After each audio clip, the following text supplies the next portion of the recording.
Hey everybody, Jeff here with the Curse of Oak Island and Beyond live stream. And I tell you what, tonight we got a great show. John Edwards and I are going to be talking up The Secret of Skinwalker Ranch, season 3, episodes number 7 and 8. And we have a very big surprise for all of you guys tuning in tonight. Two big surprises. So we're going to get started. So grab your spectrum analyzer and let's get scanning.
This is Robert Clotworthy, the narrator of The Curse of Oak Island, and I have a question for you.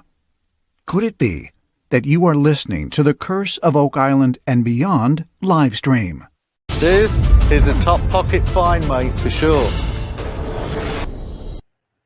All right, we are back. Hey, John Edwards in the shotgun tonight. How you doing tonight, John? Hey, great. How you doing, Jeff?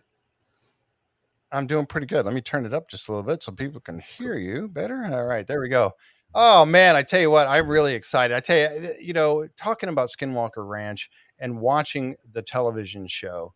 I tell you, for those of you that have not really watched every single episode in depth, you really need to. This is one place that has so many different and just weird things going on. I mean, what do you think, John? Is this not a crazy place? A lot of it, so it's just unexplainable. And when you start looking at the anomalies, when you start looking at it scientifically, and it defies science, or suddenly algorithms are being reprogrammed or removed. I mean, how does that happen? And we talk about it. I mean, and or the triangle area. There's so much going on there that's just unexplained by science.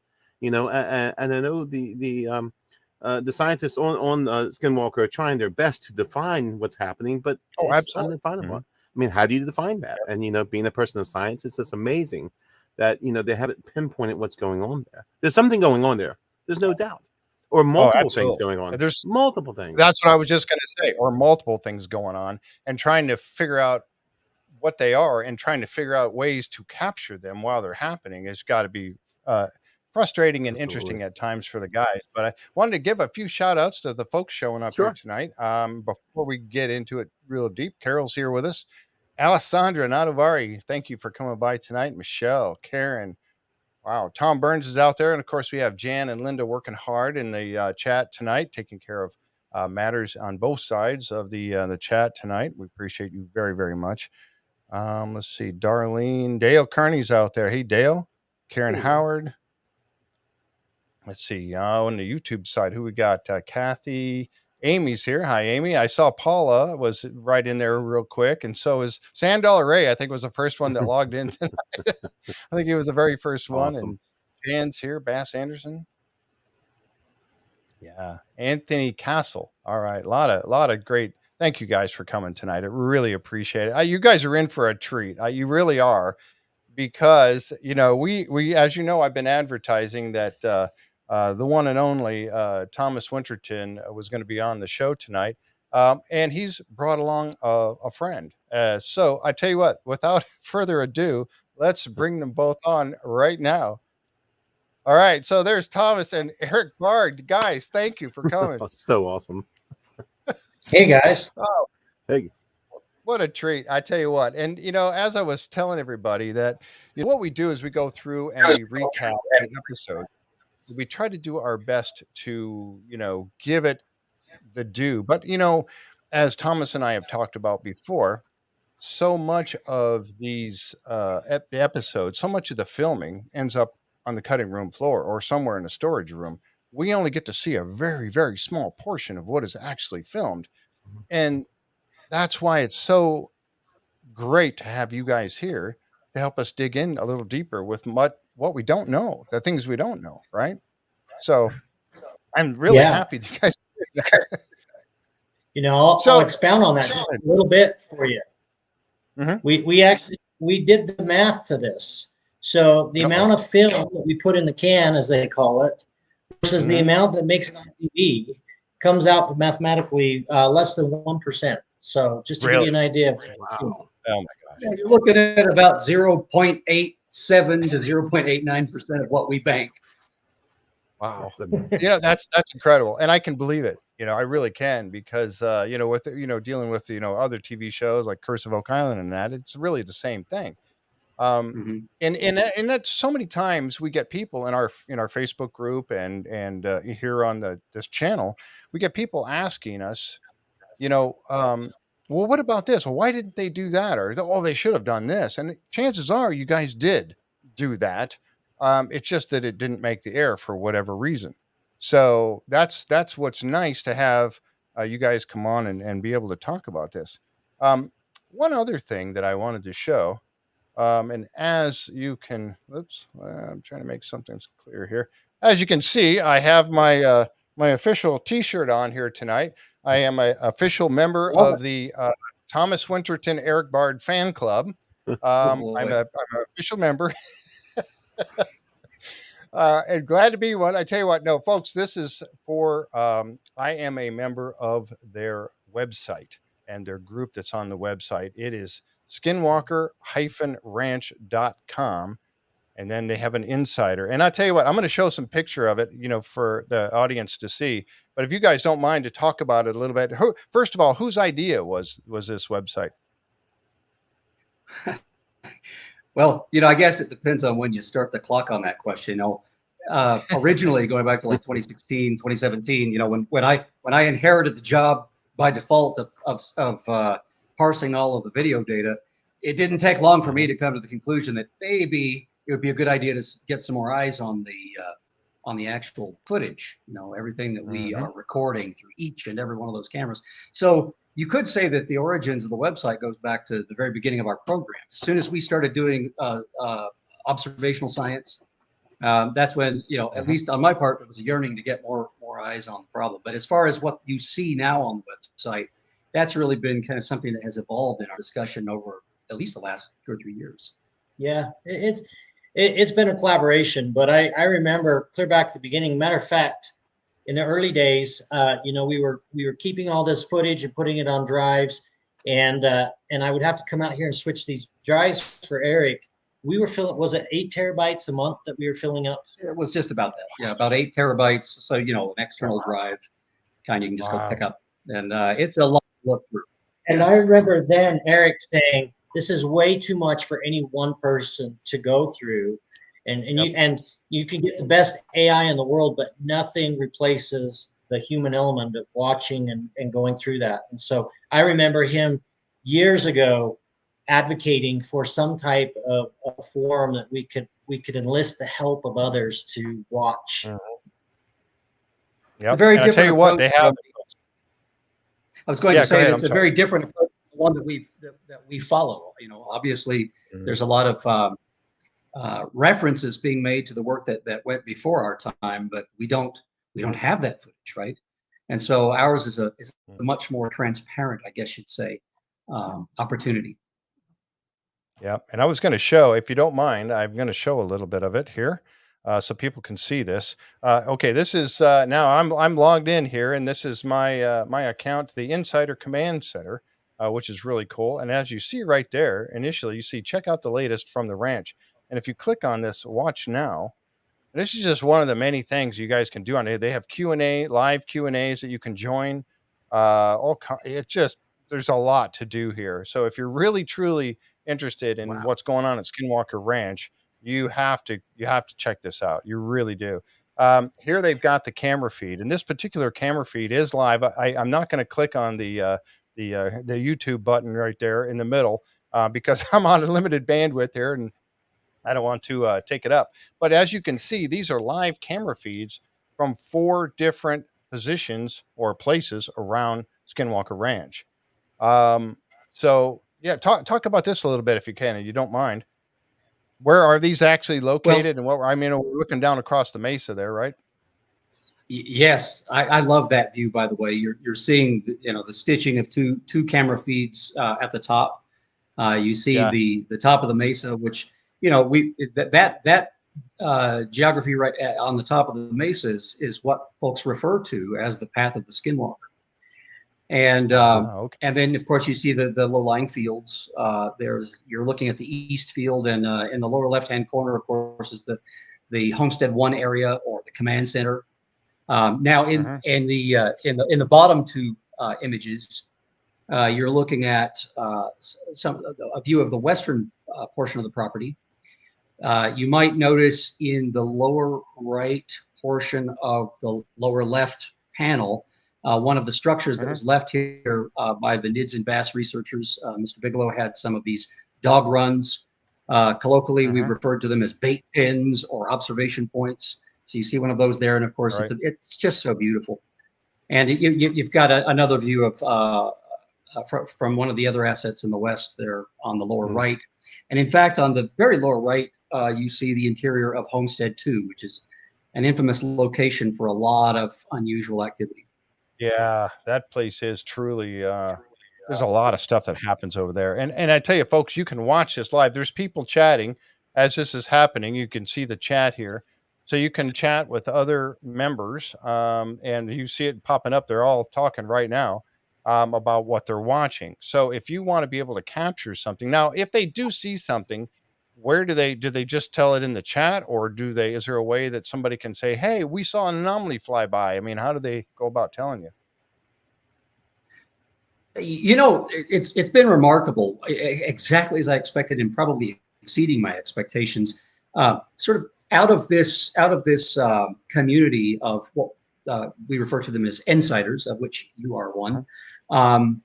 It's sort of organically what has come forward is a time-stamped record-keeping, I think, very disciplined approach, where if individuals spot something exceptional, it could just be something environmental, or it could be something exactly of the nature that we're researching. And what they do is they can notify me directly. There's an email address, which is the PI at, or like letter P, letter I, at skinwalker-ranch.com. They've also been submitting them, sharing them in other amongst themselves by other means. And one of the remarkable things that has emerged out of that effort is a spreadsheet. We've been seeing events being logged. I mean, gosh, it's so wonderful to take advantage of both human discernment and the bandwidth of all these folks who are willing to spend hours watching and doing exactly what I've been doing since the beginning. And so I guess there's more than one channel for sharing information on this, but of course I prefer the one that I first mentioned. Right. So you say you keep a spreadsheet of this, correct? Has there been any patterns that have? Go ahead. So one of our insiders on her own initiative began keeping a log, which then became the spreadsheet that I'm referring to, with which camera, because you see the labels of the cameras like EN01 or NEX01 or whatever, and you see timestamps and a brief description. That is exactly the kind of vigil that I was hoping for would be interested in keeping. It's just remarkable. Has there been any patterns that have emerged from the spreadsheet as of yet, or is it still too early to tell? Did you say patterns? Patterns, yes. Like certain times, certain, is there any patterns to the data at this point? That's an excellent question. I think it's a bit early for me to say. I mean, this is all still very formative, but certainly, I guess it's probably a reflection of human nature as much as anything else, that we tend to be more vigilant and tuned in at night in this context. So I guess one of the very basic patterns is that we do get a lot of events being flagged in the night sky or there at near ground level. That's amazing. Yeah, this is really cool. And I tell you, and I do this at sometimes that of course, hopefully nobody from my employer is watching right now, but while I'm working, sometimes I'll have a monitor up and I can kind of watch as I'm working and talking on the phone, and I'll be watching over there for anomalies. When you had, oh man, I've forgotten his name all of a sudden, the elderly gentleman, he was a colonel or something, and he's been on the ranch a couple times. And he's the one that saw and I describe it as the movie Predator, when the Predator was cloaked and it made this, when he moved, it actually made like a distortion in the air. It's a distortion of light around the object. It's cloaked. Yeah. And so that's it what distorts around it. I believe it was the Colonel. He talked about that. And that just fascinates me. I keep watching these because I want to see that and go, look, there it is, walking along. It's amazing. We know, Jeff, we know our military has it already. They have a diffusion of light around the objects. Yeah. And, you've seen it's on YouTube and other places, but I would love to see it there, and actually captured there, because it's just amazing stuff. Well, who's responsible for that and where does it come from? Certainly no one on the ranch is responsible for that. Is it military? Is it, otherworldly? You don't know. But, it's just amazing stuff. It really is. Yeah. Thank you, Linda, helped me out there, because she's always there to help me when I'm stumbling around. Yeah, Colonel John Anderson retired. Yes, he retired Colonel John Alexander. Yeah, he's a fascinating man. Yeah, I tell you what.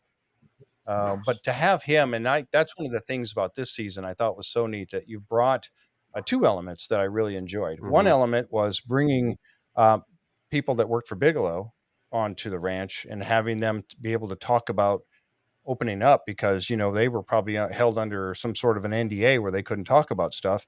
But now you've had a couple of them come on this year, and you've also reached out with Jim Morris, going out and talking to people in the field, locals, and bringing them in and talking about the things that they have experienced. And I think that's fascinating because, as Thomas and I talked, and I've heard you mention it before, but what's happening in the Uintah Basin is not confined to the fence. To the Skinwalker Ranch, it's not confined to the fence, right? It's that whole region is things happening. Based on the stories that are being reported to us by literally dozens and dozens, probably over 100 people now, to me personally, it would indicate that there are strange things happening across the entire Uintah Basin. Wow. Now, I do believe that there are some of the things that are localized here at the ranch, but obviously, the UFO sightings and some of these paranormal events have been reported basin-wide. Yep. Yeah. Some of the anomalies, go ahead. Sorry. I was going to add to what Thomas was saying. I think what makes the ranch exceptional is just the fact that both qualitatively and quantitatively, we seem to have more of a concentration of the very different kinds of phenomena or experiences, visceral experiences, right here on the property. But, I like the way Thomas puts it. I don't think the phenomenon respects the fence boundaries at all. Yeah. Yeah, it's very true. But like you say, some of the, that when you have the spectrum analyzer going, or magnetometer, any type of the specialized equipment, And then you're seeing these anomalies and the registering, like, and also the radiation when you get the spikes of radiation. The Yes. one like that, Yes. did it knock out that bulldozer or not? You know, what happened with that bulldozer? All of a sudden it died. And you and Eric, I believe you had gotten that, received that big spike all of a sudden, right, in the command center. And you, Yeah, it may be helpful to explain a little bit about how that measurement was collected. You know, after that very strange experience with the bulldozer, you weren't digging deep, right? You were just barely skimming the top, and this thing bogs down, right? It just shut down. Yeah, the plan was to dig that trench. We'd got reports that Bigelow had dug trenches out there with the bulldozer, and there was a bulldozer on the property when we purchased it, and so you know, it wasn't in working condition, and we sold it and got it off the ranch. But the idea was to replicate what they did, because they had reported that when they dug over there, it caused, you know, anomalies, a phenomena to happen over here on the east side. So because we don't have data, or they haven't given us any evidence to back up any claim. The only thing we can do is take these reports that we've gotten sometimes from third and fourth hand sources and try to replicate it ourselves to see if there's any truth to it. And that was the plan here. And I just barely taken the grass off the top. And I mean, this is a powerful machine. And I've personally run it. I've spent hundreds of hours on a dozer. I'm very familiar with dozers. And on my second or third half, when the thing just bogged down and died, and then immediately had a dead battery. And, you know, I'll give you guys a little bit of the backstory on that dozer. So we have this dozer delivered that morning, gets it off the trailer, and is showing me, you know, kind of the operation of it. Each dozer's got its own little quirks and stuff. And parks it here by the command center, and we get down off the dozer, and then he remembered one more thing he wanted to show me.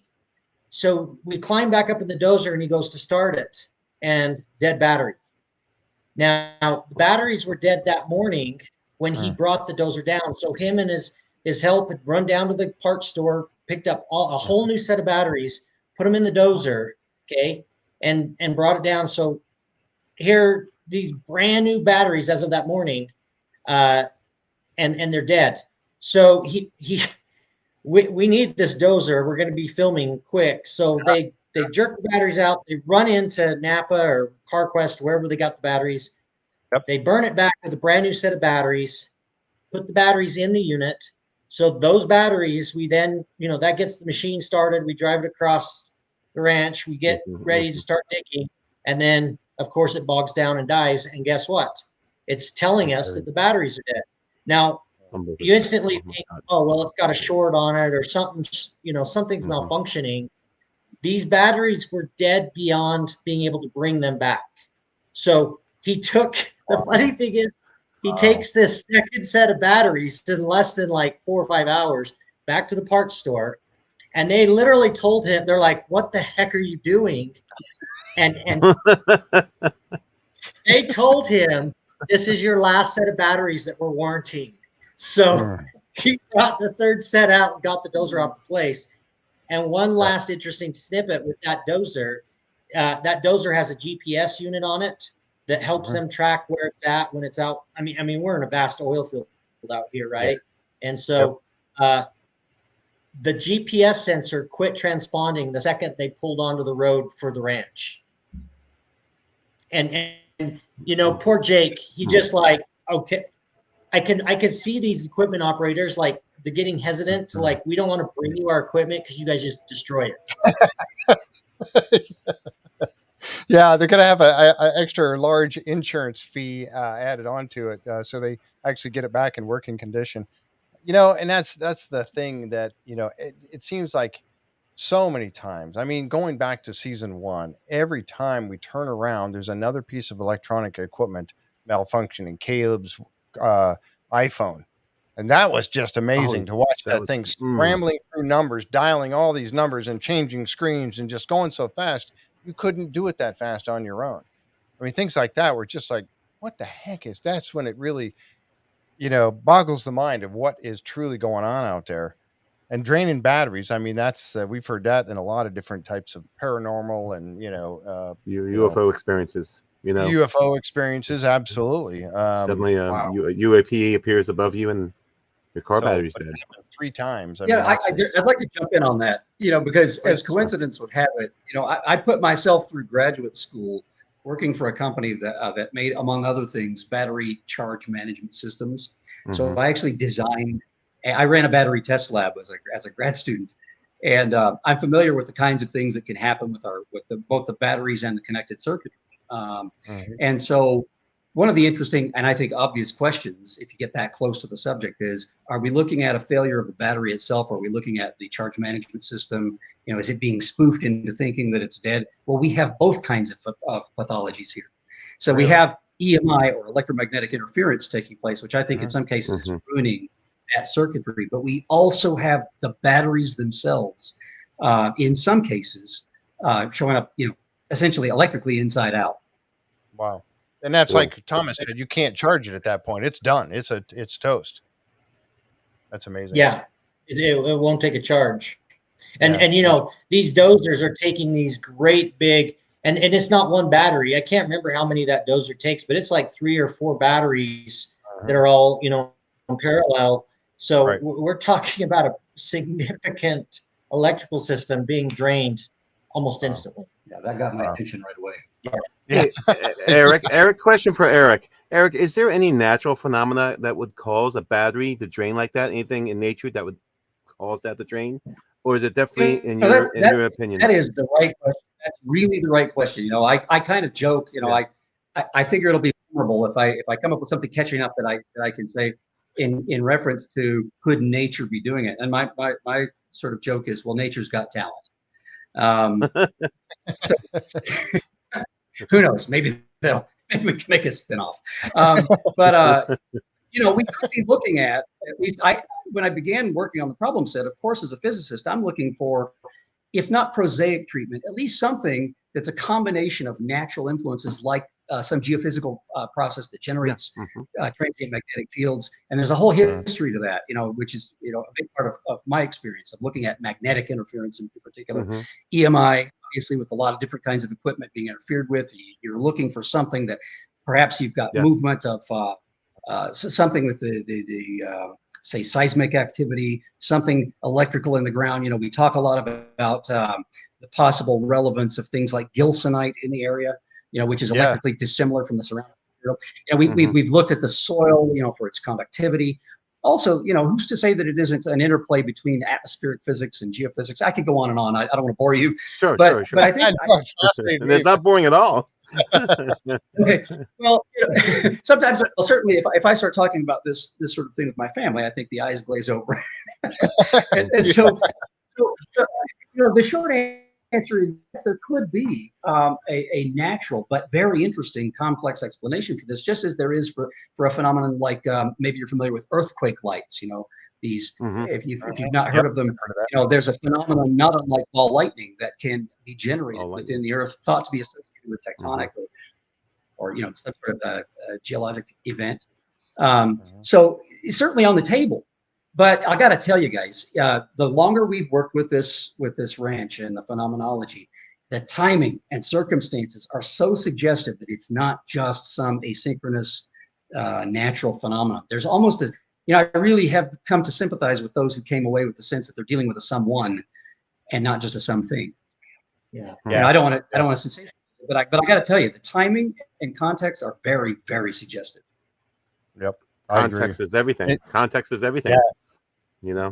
Yeah. Watching it play out is just fascinating. And we're one of the things that was on a previous episode I do want to bring up and talk about a little bit I'll get to it in just a little bit, but and we have some questions from some of the members of our group have put some questions too that we'll ask.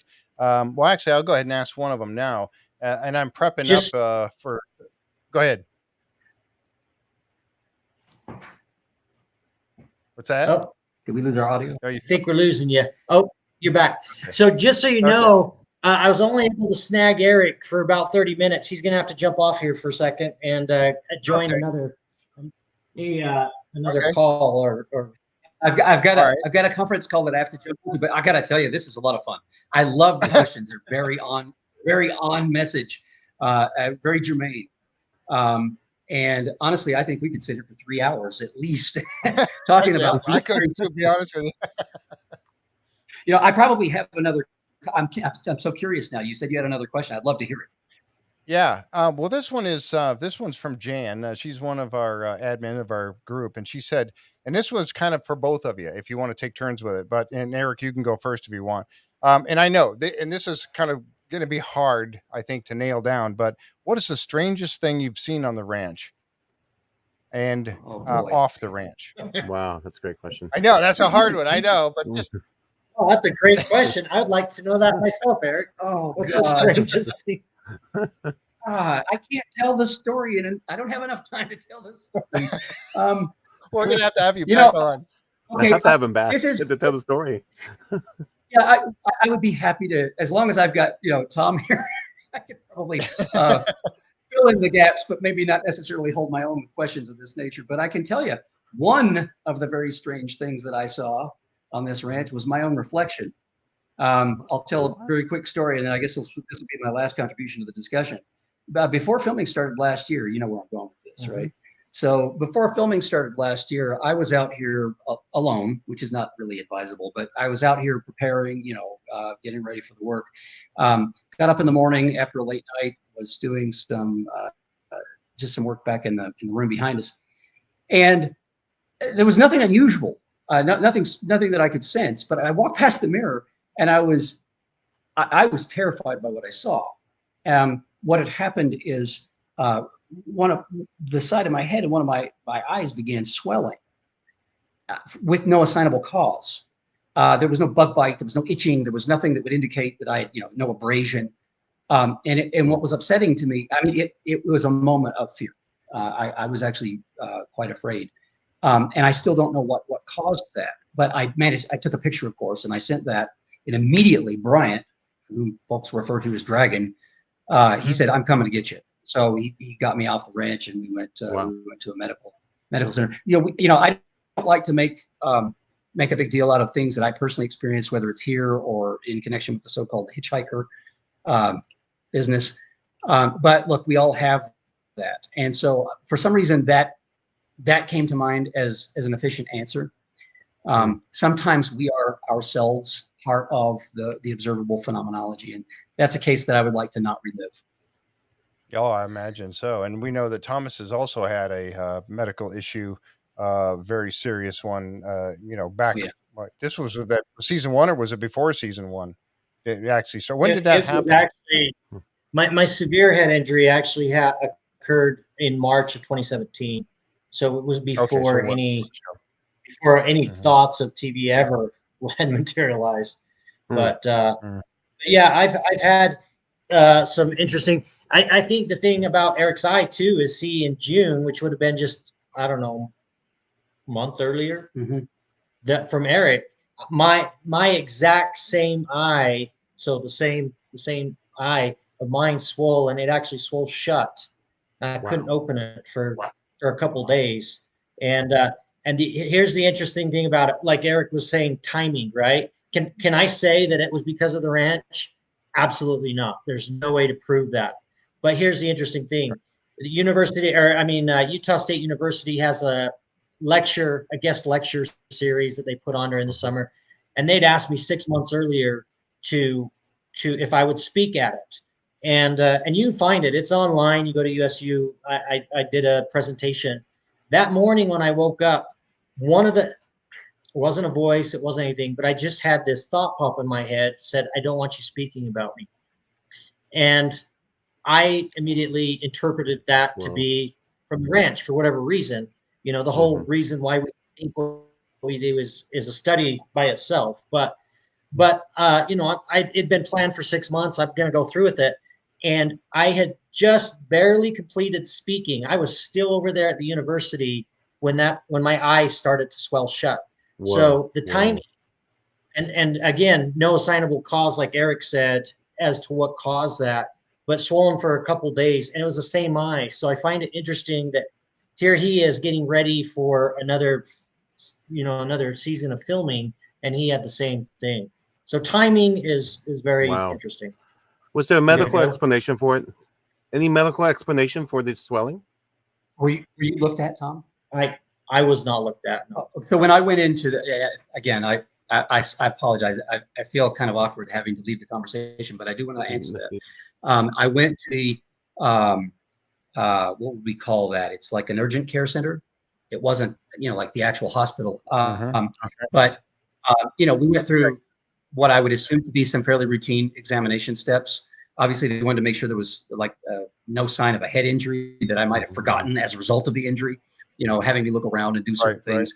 There was no it puncture wound, entry wound, and as I mentioned, there's no abrasion, no itching. Can we say that that's related to the phenomenon? No, but again, look at here we have these two separate events, very identical pathology, and I got to say, the question was, what was the strangest thing? Well, maybe that's not the strangest thing, in totality. But I'll tell you what, it's very impactful when it's your own body, and things are happening to you. It's a visceral experience. It's a medically relevant experience, and it's upsetting. That certainly got my attention. And I got to say, I approach this stewardship that we have here with reverence, and a little bit of trepidation sometimes. I'm very careful because of things like this. I better get out of here. Okay, thank you, Erik. Thank Appreciate you so much. Right. Awesome having you here. All right. Okay. There he goes. That's awesome. He's seriously one of the. I'm not even exaggerating. There was one day where I had a 7-hour conversation with Erik. We got into this deep conversation. 7 hours flew by like that, and literally one of my favorite human beings. I could just sit there and listen to him speak all day long. So anytime I can grab him, even if it's just for a couple minutes, it's such a treat. He's not on social media, and he's not out there. So anytime I can share Erik a little bit with the audience, I love grabbing him. So I appreciate him coming. Thank you so much for that. It was a special treat to talk to him. That's awesome. And we hope that we can have you back. I mean, we're going to be, obviously there's a couple more episodes to happen, 9 and 10. And we'd love to have you come back at the end, and that way you can kind of talk about the entire season. But we'll get to that later on. We'll talk to you about that. So let's jump into this a little bit. And I tell you, that's something you both had the almost same exact experience, and something that John always says is repeatable. He's always talking about repeatable. When that happens, when something is repeatable, there's more validity to it, right? Is that how you look at that, John? Yeah, it's repeatable. It's the redundancy. If it happens again and again and again, and it's the same context that it happens, then there must be something to it. If it's random and happens, that's one thing. But if the context is correct and it's repeatable and the same circumstances happen, there's got to be something to it. And the question is, what's that something? Right. You see the outcome of the repeatable pattern, you don't see the cause. And that's what you guys are digging for, is what is causing all this phenomenon. Yep, exactly. Yep. It's like and we'll get to that too as we go along here. But Anthony Castle asked a question about the 1.6 gigahertz. There's been a lot of talk about that, and I actually heard you explaining that once before, Thomas, about that a little bit more in depth than what we see. But I guess the question was, is it obviously that the 1.6 gigahertz is really something, and also have you had any ideas of why that occurs? Has that been nailed down at all yet, or still pretty much out there? Yeah, the 1. Subject on that one. Well, look, the 1.6 it drives us crazy a little bit. There are many things out there that use right on or close to that 1.6 gigahertz frequency. And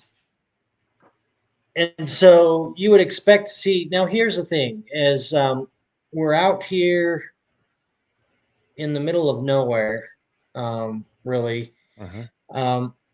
Literally. Erik has done a pretty thorough job of going through. I mean, look, the RF spectrum is massive, right? So it's a big task, but he's gone through and really spent some time trying to map out what frequencies do we see on a regular basis. Like, what can you consistently go across and find?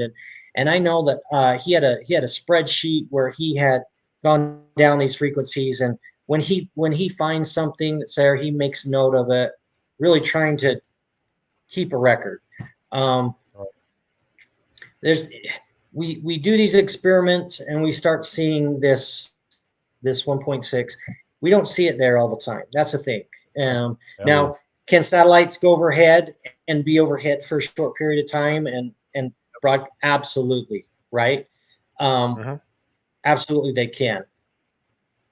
The timing again is what really throws us, in the fact that we can go a long time not see this, and then we go out and start doing an experiment, and all magically it starts popping up.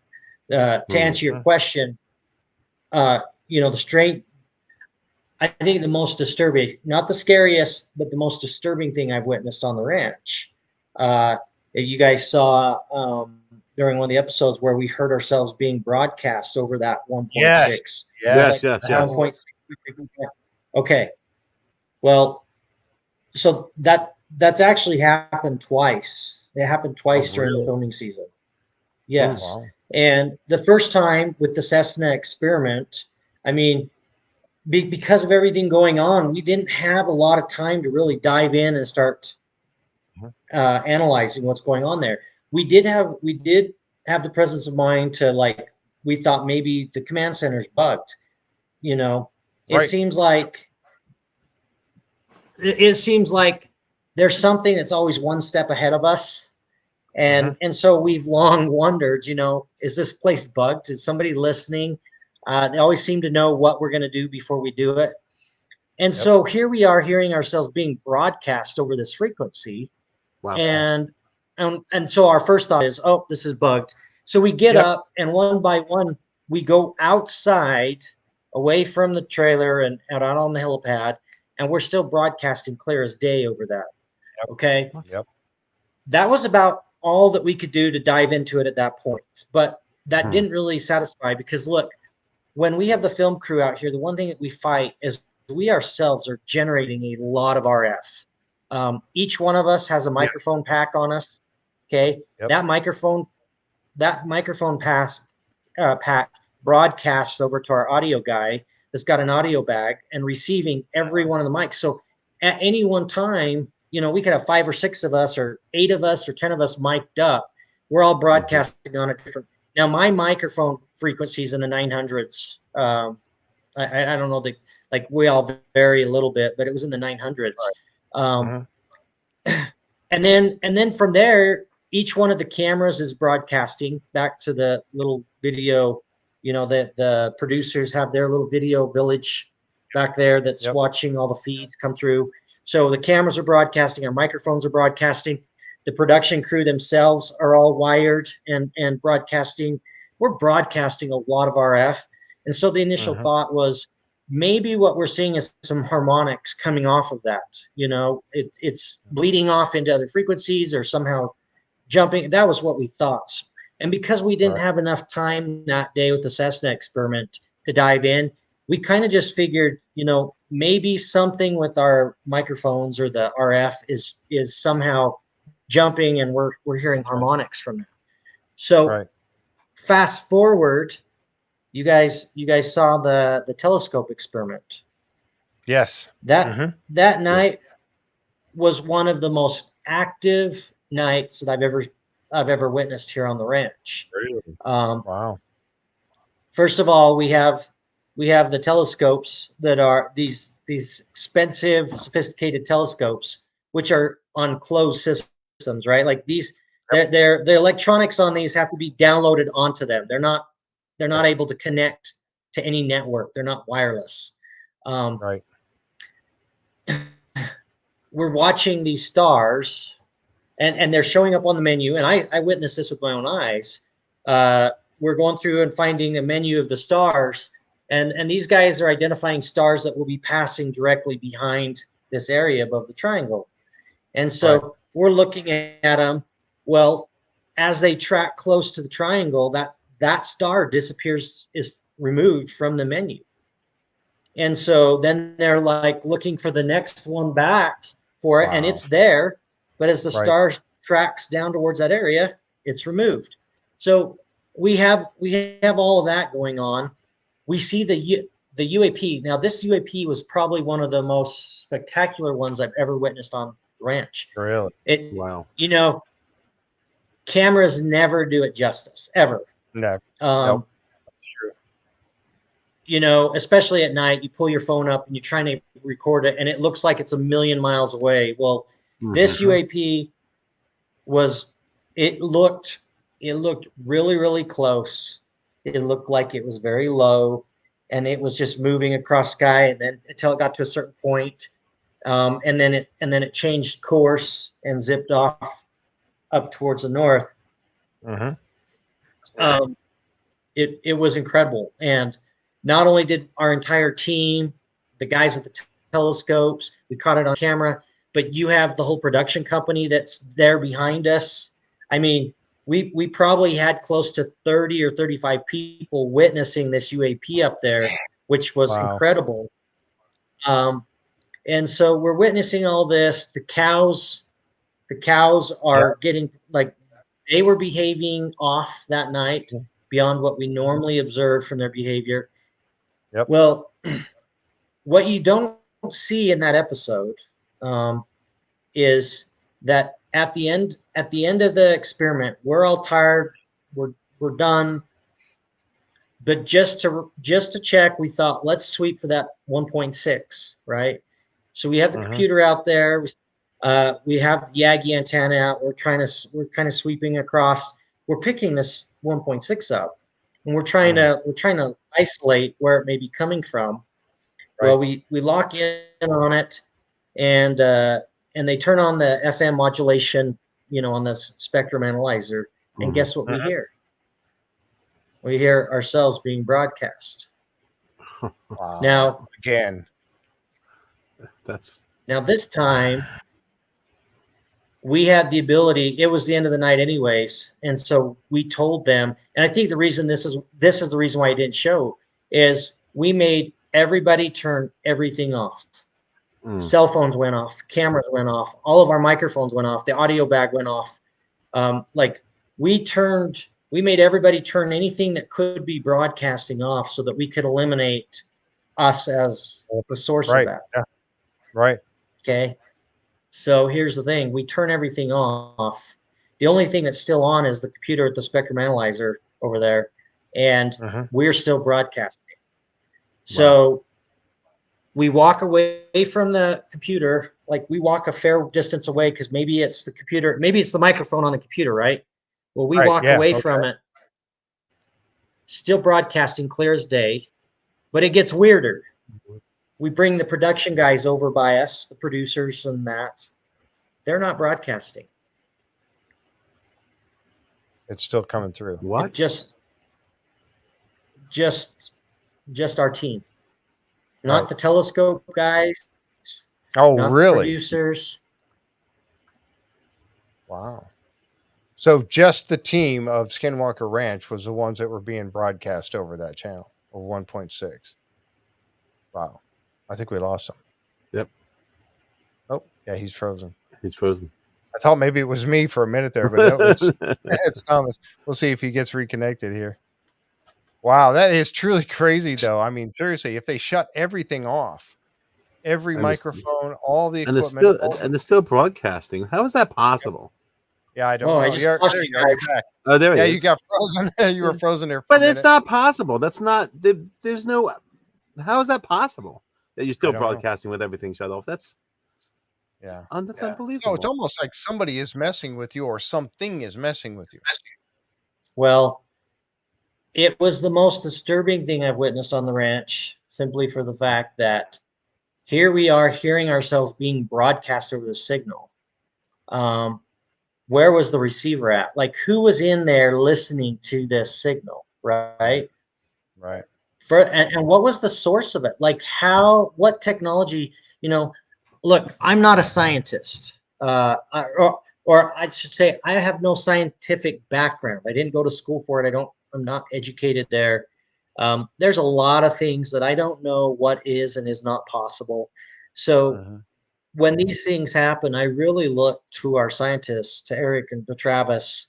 I look to see what their response is. If they seem nonchalant, then it must be fine.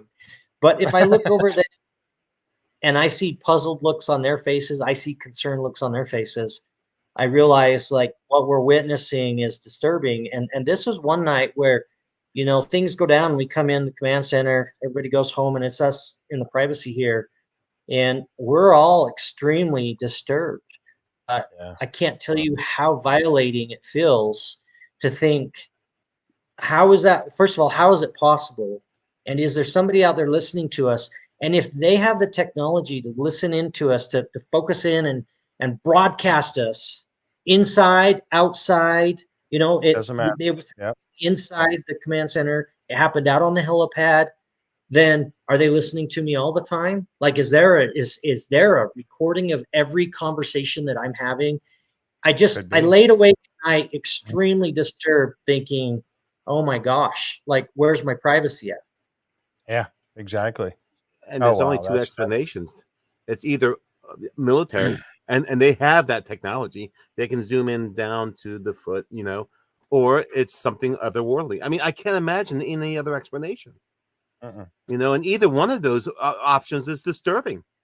Right. And darn well that Erik has done his due diligence to find out, is it anything that they are producing? Is it anything that's happening because of equipment? Like he had the spectrum analyzer? Yeah. That was on last night's show. The spectrum analyzer was transmitting. It's not a transmitter. Right. So how in the heck is it transmitting? How is it transmitting? Something's transmitting for sure. It's an eavesdropping device of some type. I mean, how is that transmitting? I don't know. And there's no privacy there. What is it that's so interesting? Why are they so concerned about what you guys are doing? Because there's something to it. Right. There's what you guys are doing. There's something to it, and they really don't want you to do what you're doing. Whoever that something is. Yeah. What is being hidden? I mean, that's the question. I feel like we're about ready.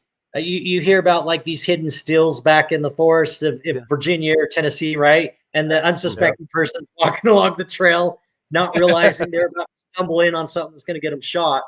Well, sometimes I feel like, there's something hidden here, and we're just, innocently, well, not so innocent. I mean, we are intentionally trying to find something, but sure. I don't think that any of us have any idea of what it is. And to your point, like, what's so important that every one of our experiments is being thrown off or tampered with, thwarted. It's frustrating. Right. Yeah, you're kicking the hornet's nest or poking the hornet's nest, and it's poking back. I mean, it's that's why I was telling the folks about the fact that there's some really, really crazy things. Go ahead, John. Yeah, I was going to say it's absolutely crazy because not only are they eavesdropping, because that's the only way they would know what you're doing. Okay, but they're interfering, so they don't want you to find what's hidden there. And I don't know who the it is. That's we call it. You've called it the it. What the it is that's doing this, but it's disturbing. I mean, how does it make you feel? How do you feel about that? Yeah. Vulnerable. It's violating. You at some point I've given up even thinking that I have any privacy.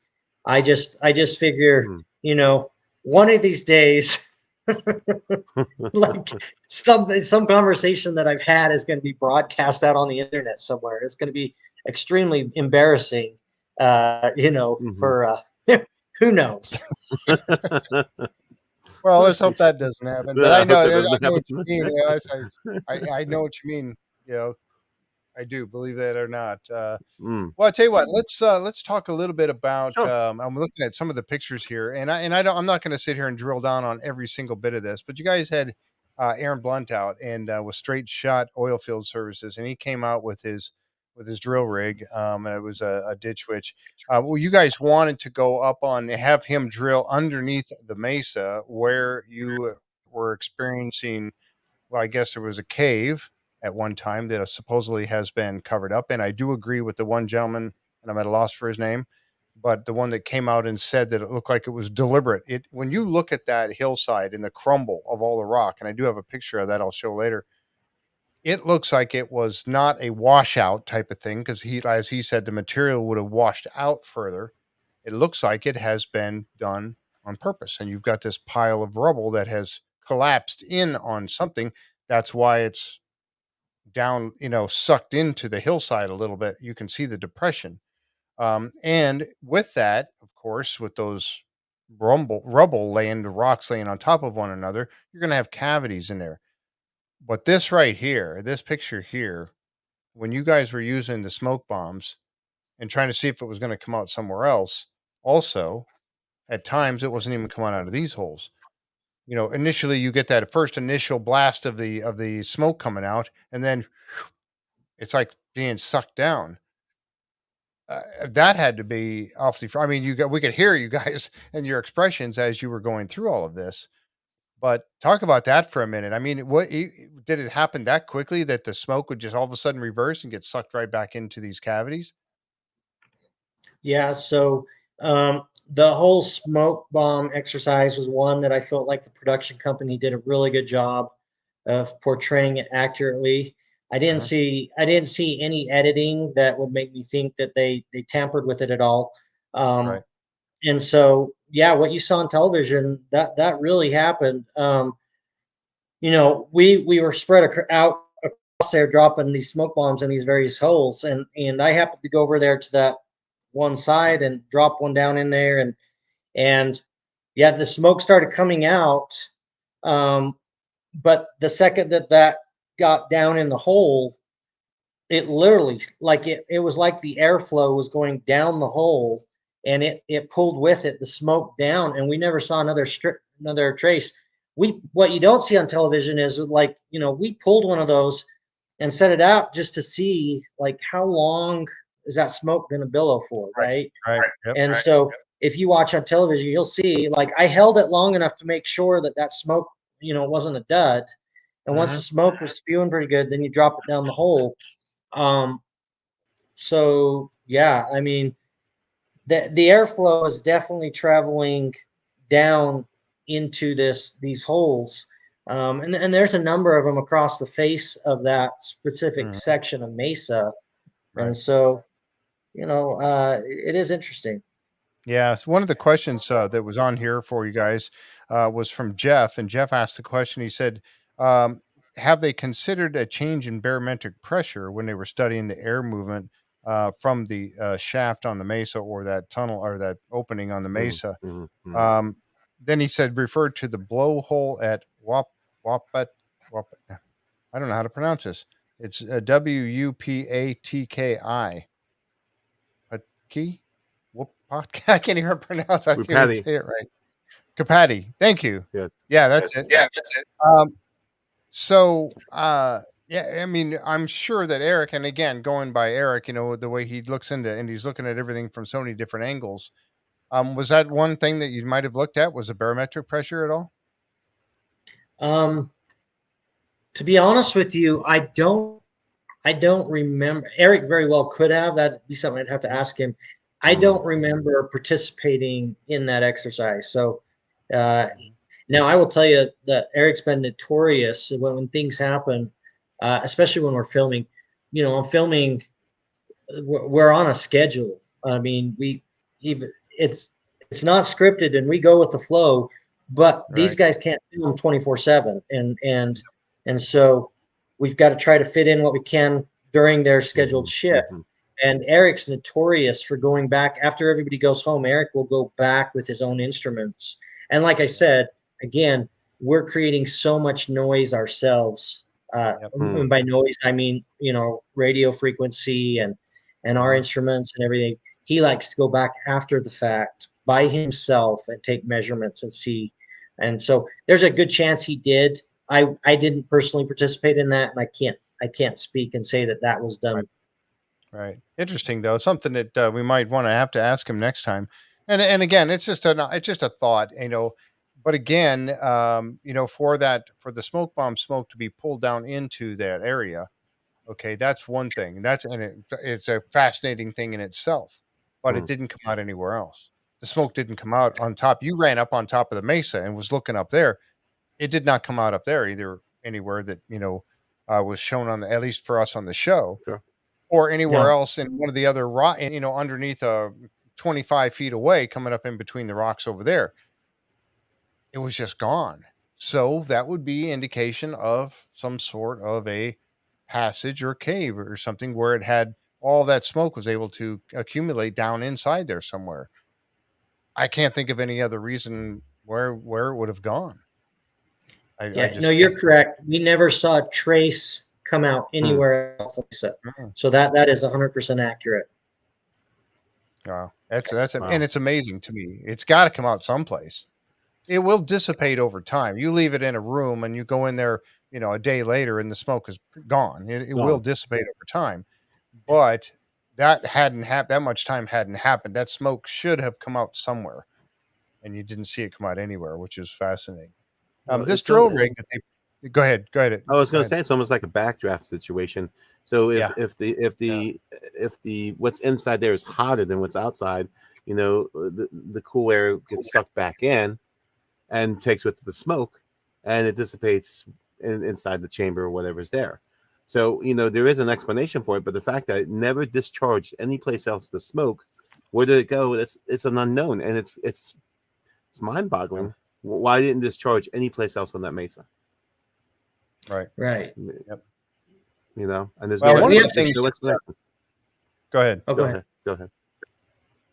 Well, I was just gonna say we do have some instances of like there's a few channels over by Homestead 2 where the Mhm. rainwater has cut a channel down through the rocks and it comes out somewhere in the bottom, and you get a warm summer day and then like a slight breeze and the air will go up those but when you get up on the top, the air is coming out of it and it's cool. It's really cold air because it's come up underground.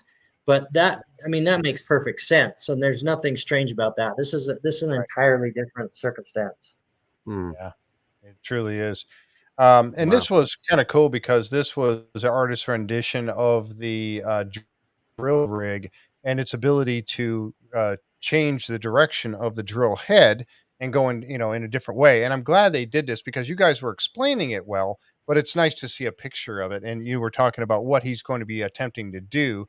Of course, this spot here being the where the slurry goes, where the water comes back out and all the deposit ends up in there, and they have to drain it. But then they punch into the side of it and then they can angle up at some point. And that's, of course, where the issue came. There's all the guys out there. You guys were all talking about it at that point. And then the amount of water that went into this thing, that it didn't come out for a long time. You were drilling and drilling and drilling, and no water was coming out. Over 1,000 gallons went in. I say, well, where is this water going? I mean, then all of a sudden later, then it starts to come back out and is flowing out. What was your idea? Was that a long, long time that went by that no water came back out of there? Yeah, we had to suck that pit. I'm trying to think of how many times we sucked that spoils pit out. It takes. Show that was it, but yeah. I think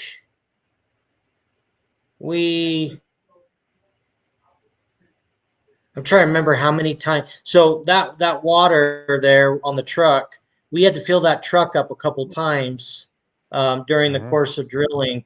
We pumped a couple thousand gallons up that hole. That's what lubricates the bit and keeps the whole shaft turning inside the hole. Is that clay and bentonite that's added to it. And so it was quite. There was a long time period there for which we didn't have any mud coming out of the hole.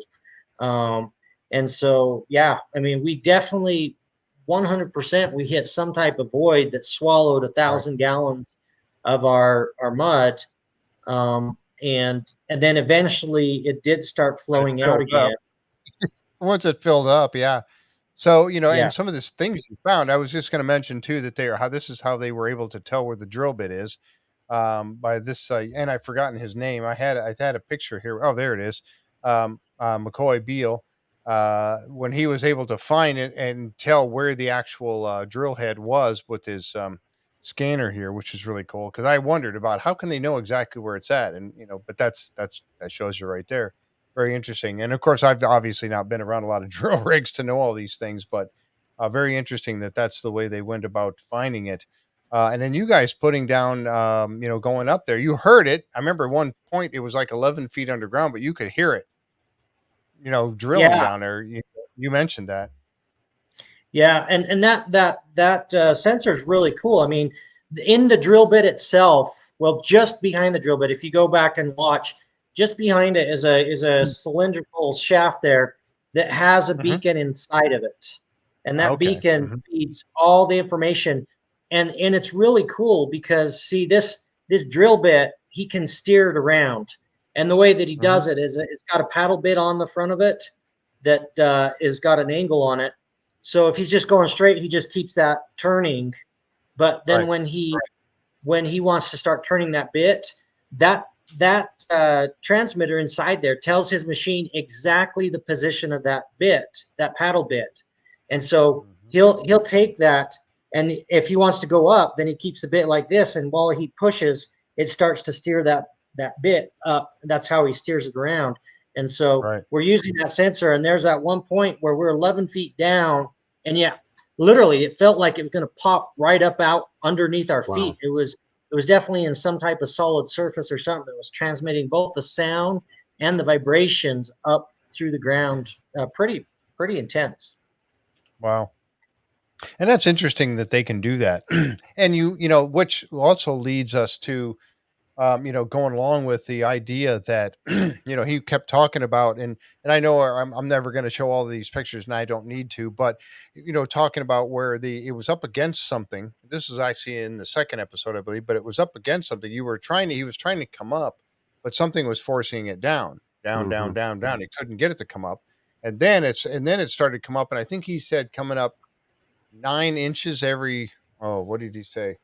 It was taking a long time to get anywhere to any rise, and it was like, and you had mentioned it was like it was hitting something as it was coming along, trying to find a way to come up, but whatever it was so hard it couldn't get through it. Hmm. So that leaves the question: what the Yeah. heck was it, right? Yeah. So if it had been sand, so the thing of it is as he's coming up, the angle of that bit, Hmm. if he had been able to come onto it at a straight 90 degrees, it would have been interesting to see if eventually he could have punched through it. But when you're coming up Right, at a shallow angle and you're right, sitting yeah, there, you're just kind of chipping away at it, and it just kept forcing that bit down, down, down until finally the bit did start to climb on the other side, but it was very shallow.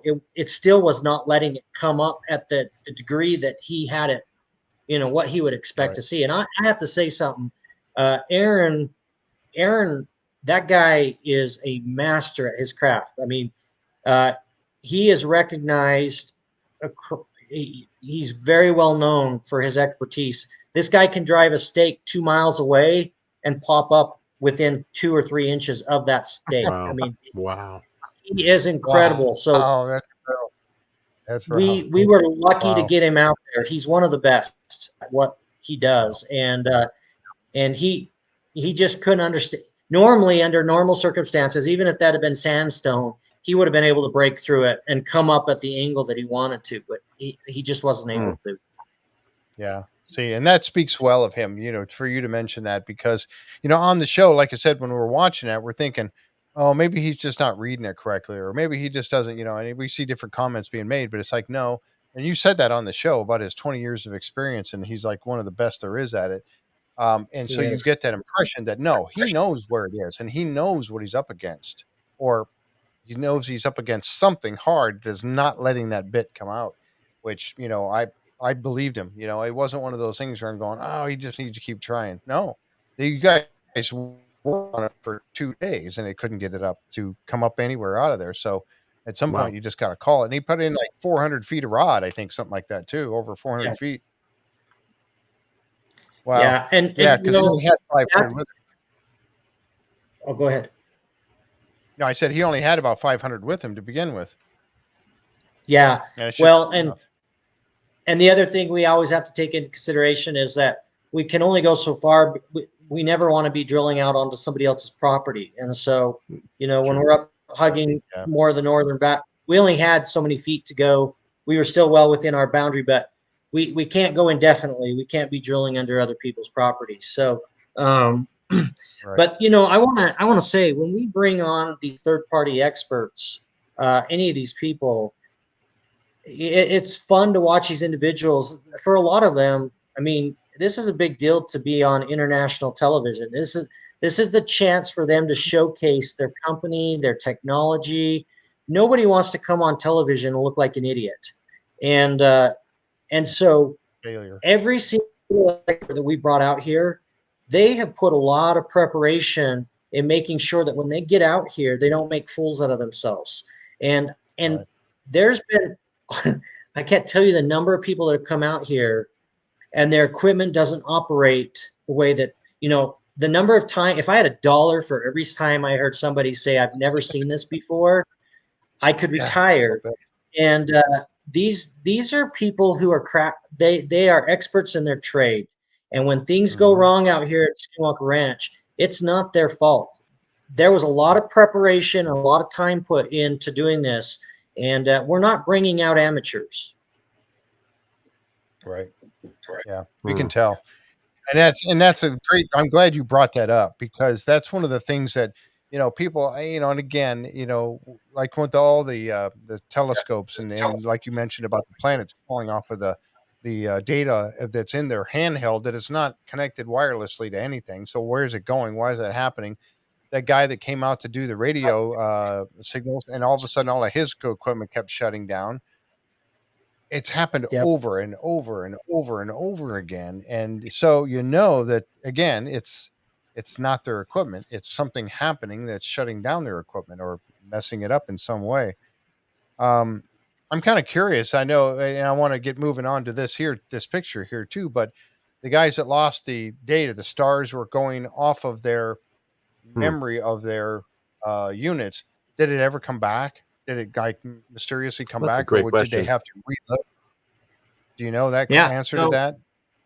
So from the report that I heard, because we followed up with them when they got back to Salt Lake, the report I was told was that when they got back and got their equipment back up, that everything was back in order and working properly. So Oh, wow. See, that just tells you right there. You, It was but being masked. you can't explain that away. How do you explain that away? I So don't it know. works every other place but Skinwalker Ranch. Right. please tell Right. me. Exactly. Yeah, You can. I mean, I would love to know. That's just but again, that experiment was awesome because and yes. for you guys to sit around the table and hash out what you're going to try next. When I heard that, when I first heard the telescopes, I'm like, okay, what is this all about?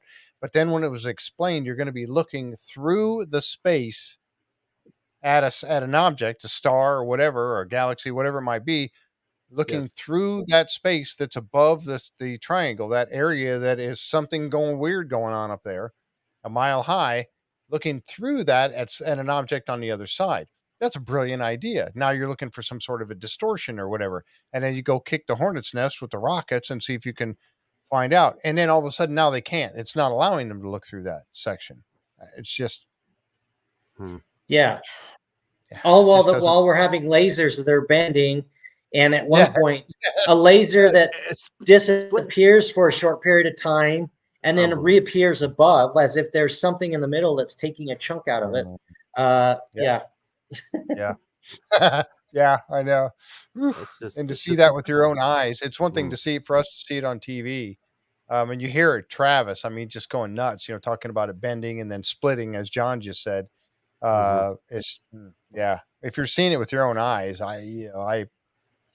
you can just hear the elation in his voice when he talks about that kind of stuff. That's one thing.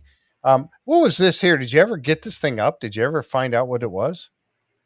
This was Oh down my inside gosh. the hole there. My wife is kind of ribbing me a little bit when we were watching last night. She's all like, don't usually show a lot of emotion. And there's this one part where you can tell, like, I think I said, this is really frustrating. She's giving me a hard time. She's like, wow, you're actually getting upset.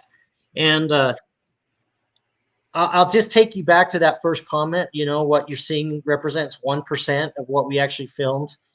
There's a reason why they have us wear the same outfit every day, because we start out each day not knowing what's going to take place, and we got to make it easier for the editors. Well, Right. what you're looking at right here is a source of a lot of men. I look at it, it just makes me shudder inside. I'm like, oh my gosh, if I have to look at that for one more minute. We spent hours and hours and hours trying to get to the bottom of what this was. And I was so frustrated with this shaftway. By the time we were done, I wanted to scream. There's all kinds of mysteries down that shaftway.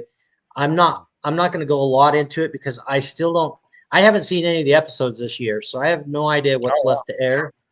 Right. Oh yeah. Sorry. Fair enough. Yeah, no, you're good. You're welcome to ask me anything. I'm just going to leave it at the fact that we spent hours trying to get to the bottom of mysteries in this shaft, and very frustrating exercise.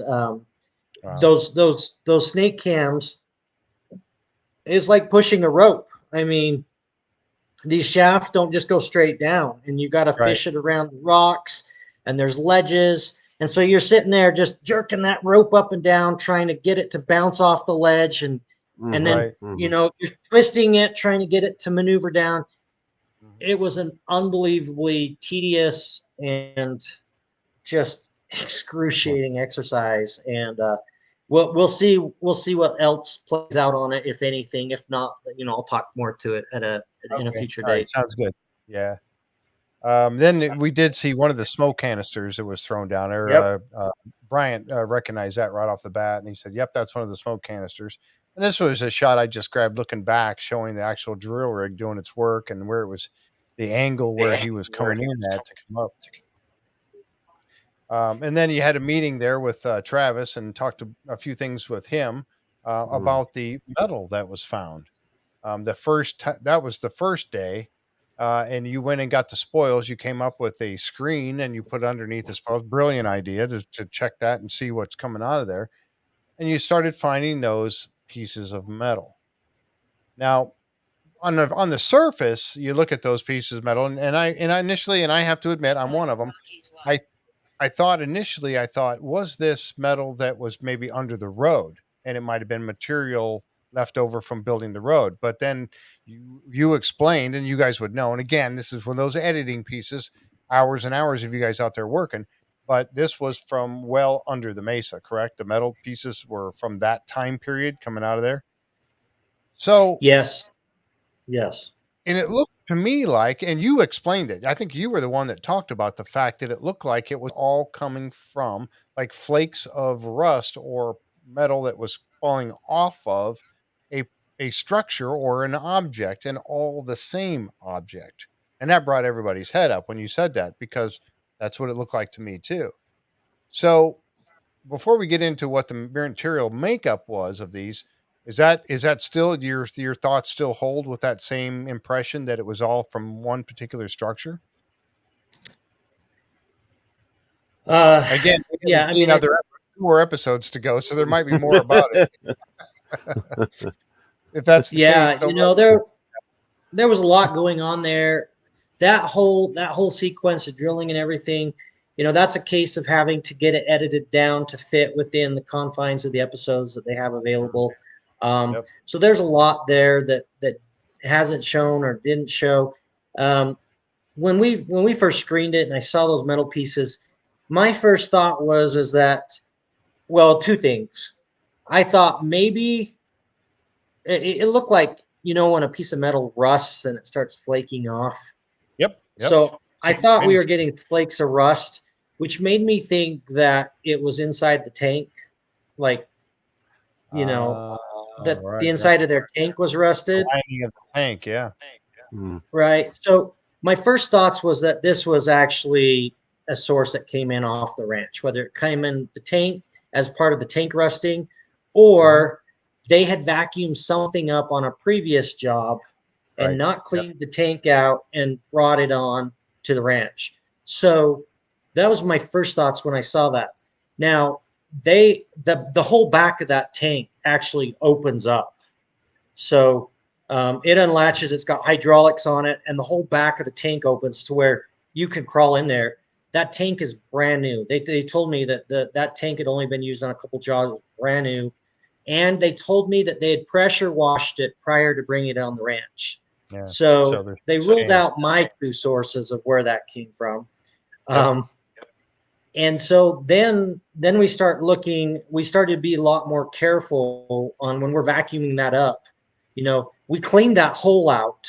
We vacuumed that hole out, right? And we took it down to virgin ground. And of course, we got the chunks out of it then. Then you see us doing it a second time. That time, we knew that it didn't come from anything that was there prior because we got it all out the first time, right? So anything that was in the mud at that point had to have come out of the hole. And see, at that point, it's all fuzzy. I have to go back and review the footage. But at that point, we're deep inside the mesa. Right. So those chunks had been coming off the mesa, and you start coupling it. I wish they would have shown. So Aaron on his unit, it shows him a graph of each point of the of where that drill's at, and so the beacon sends back two sets of data where the drill bit's at and the depth of it.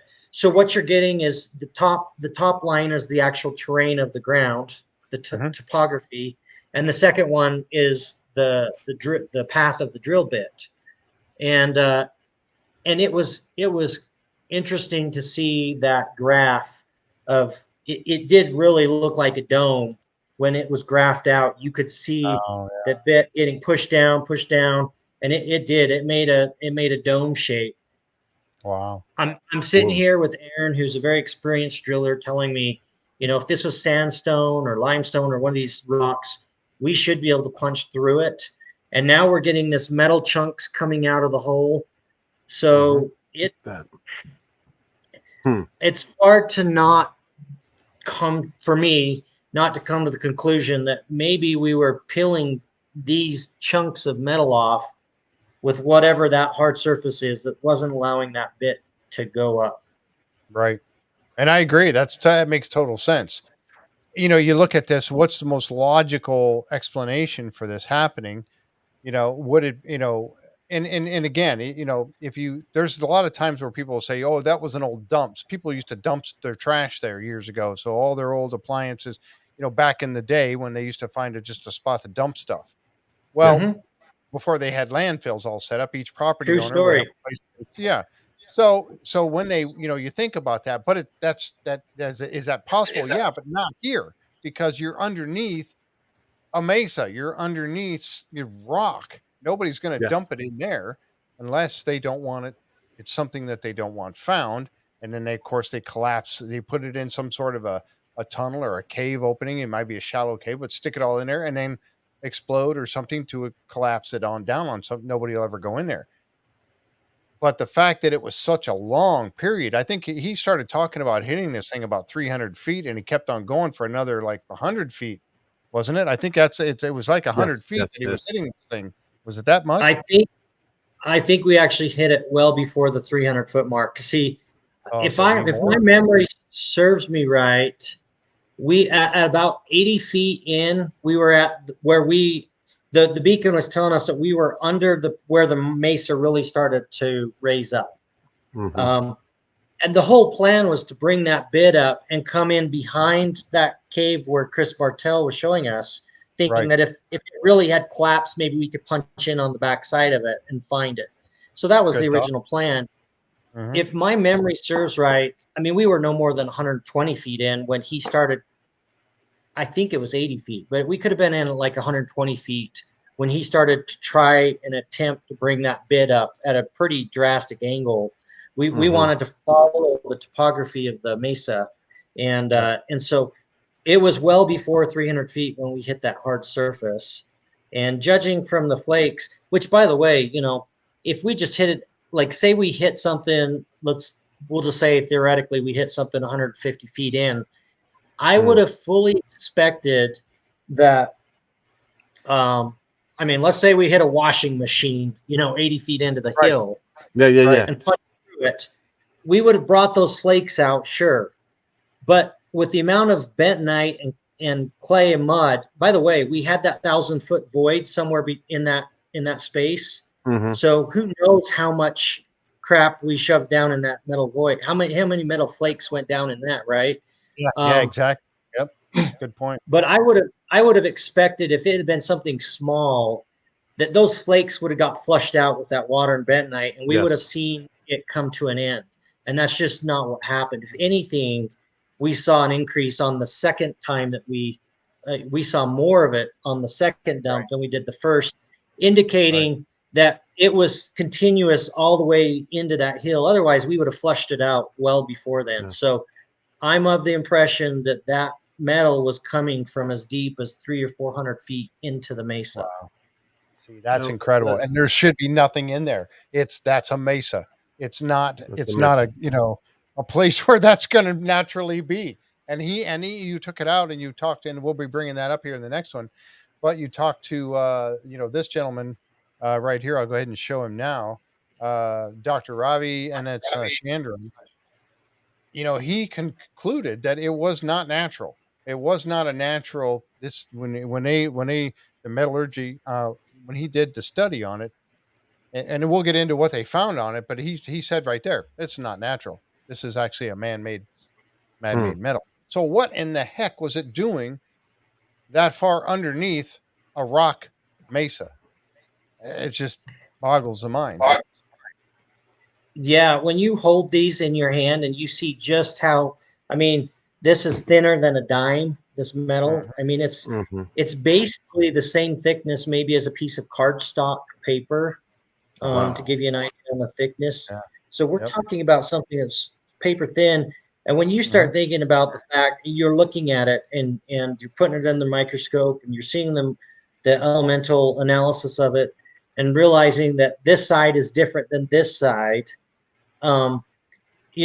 like Travis and Eric said, the statistical odds of that being natural are so astronomical that it's preposterous to think that's naturally right. So it's artificial, and then you're like, well, how the heck did it get 300 feet inside, 400 feet inside that hill?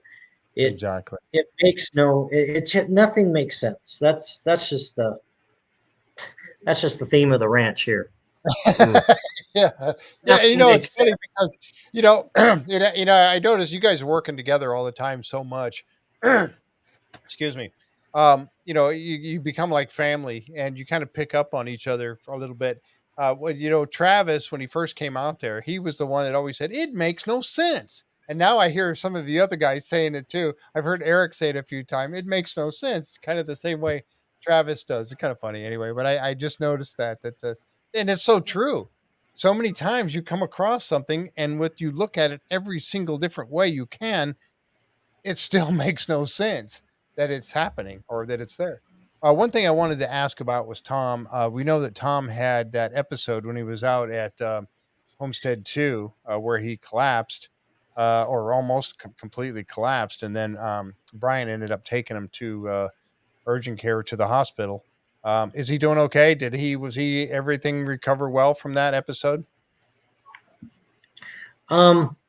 So he came back on the ranch and he's back here. I always want to be very careful when I'm speaking about others' health and their, it's such a private matter. But we were just all relieved that he returned to the ranch and that so to me, he seems like he's doing well, but beyond just my interactions with him, I couldn't tell you for sure, where that lies, but Yeah, but we're Well, happy that everybody he's was very, back. go ahead. Yeah, everybody was very concerned.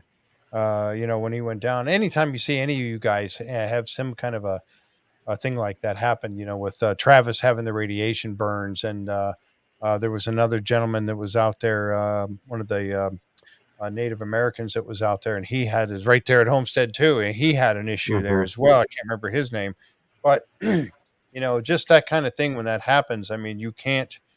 And it's that was one of the questions that somebody had mentioned, that talking about how it happens to some people, but not to everyone.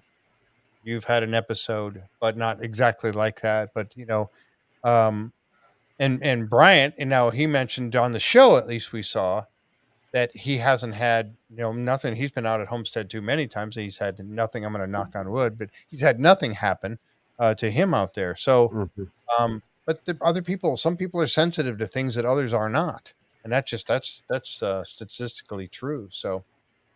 Very interesting though, but we just everybody was concerned and hope he was doing well. He's back on the ranch, and from my interactions with him, he seems like he's doing well. Yep, good. I want to show one more picture of those pieces, and this was out of the second batch that you guys had done.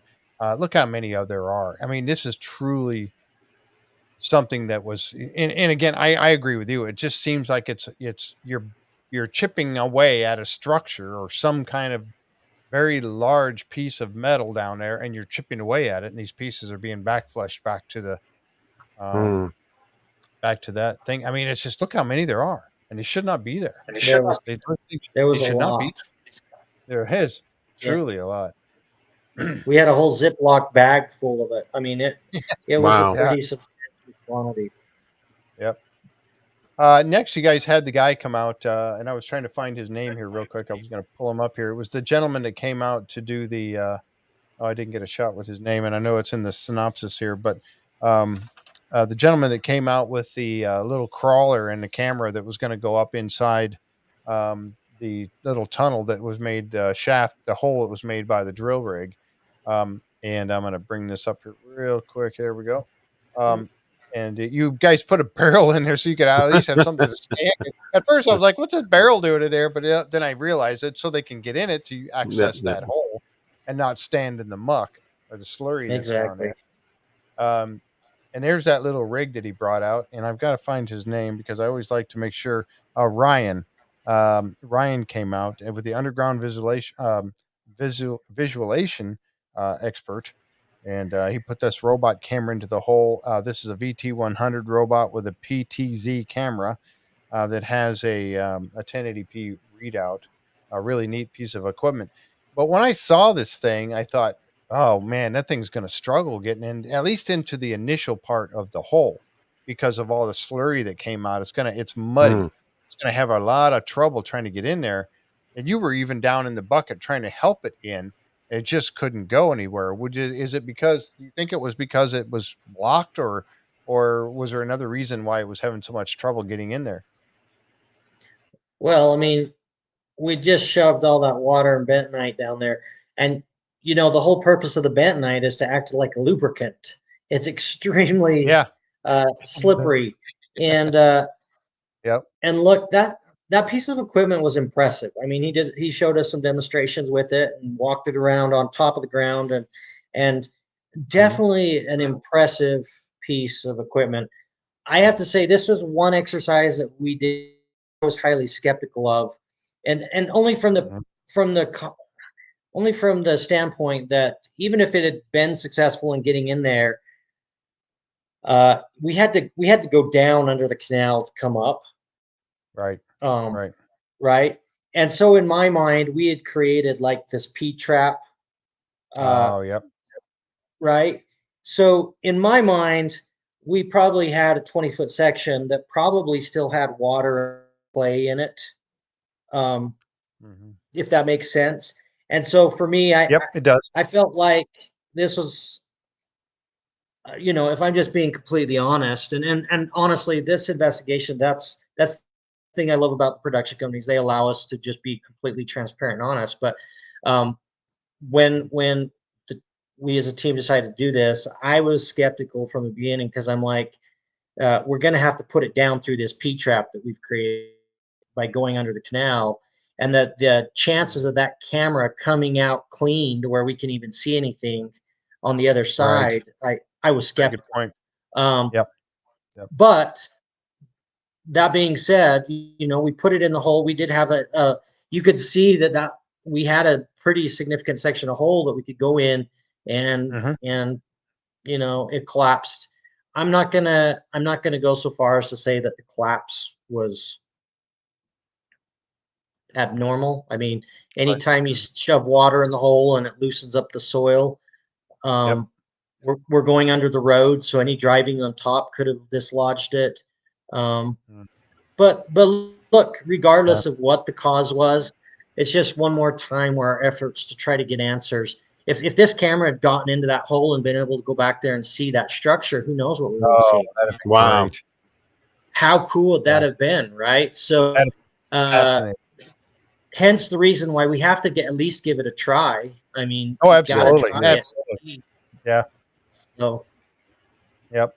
Yeah, you might have needed some sort of a rigid cable camera or something you could really shove in there. But again, chances are the hole was collapsing anyway. And when you get into the rock, it was probably pretty stable through there. But in this soily section, it's going to, and you put so much water and everything, and it's very likely that it's going to be collapsing because it just wasn't meant to maintain a pipe hole all the way through. And when you see some of the drills, that go on when they're putting in a well or something, they're actually leaving a sleeve in there.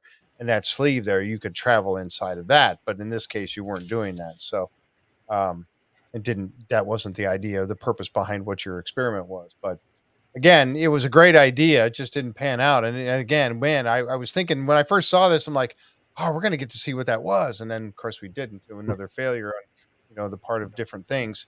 Then you guys decided to go up on top and then go down into where you put the one smoke bomb, or at least one that we saw. Or actually, there was a few of them in that hole where you guys put the camera down and saw that little black and silver object that was down there.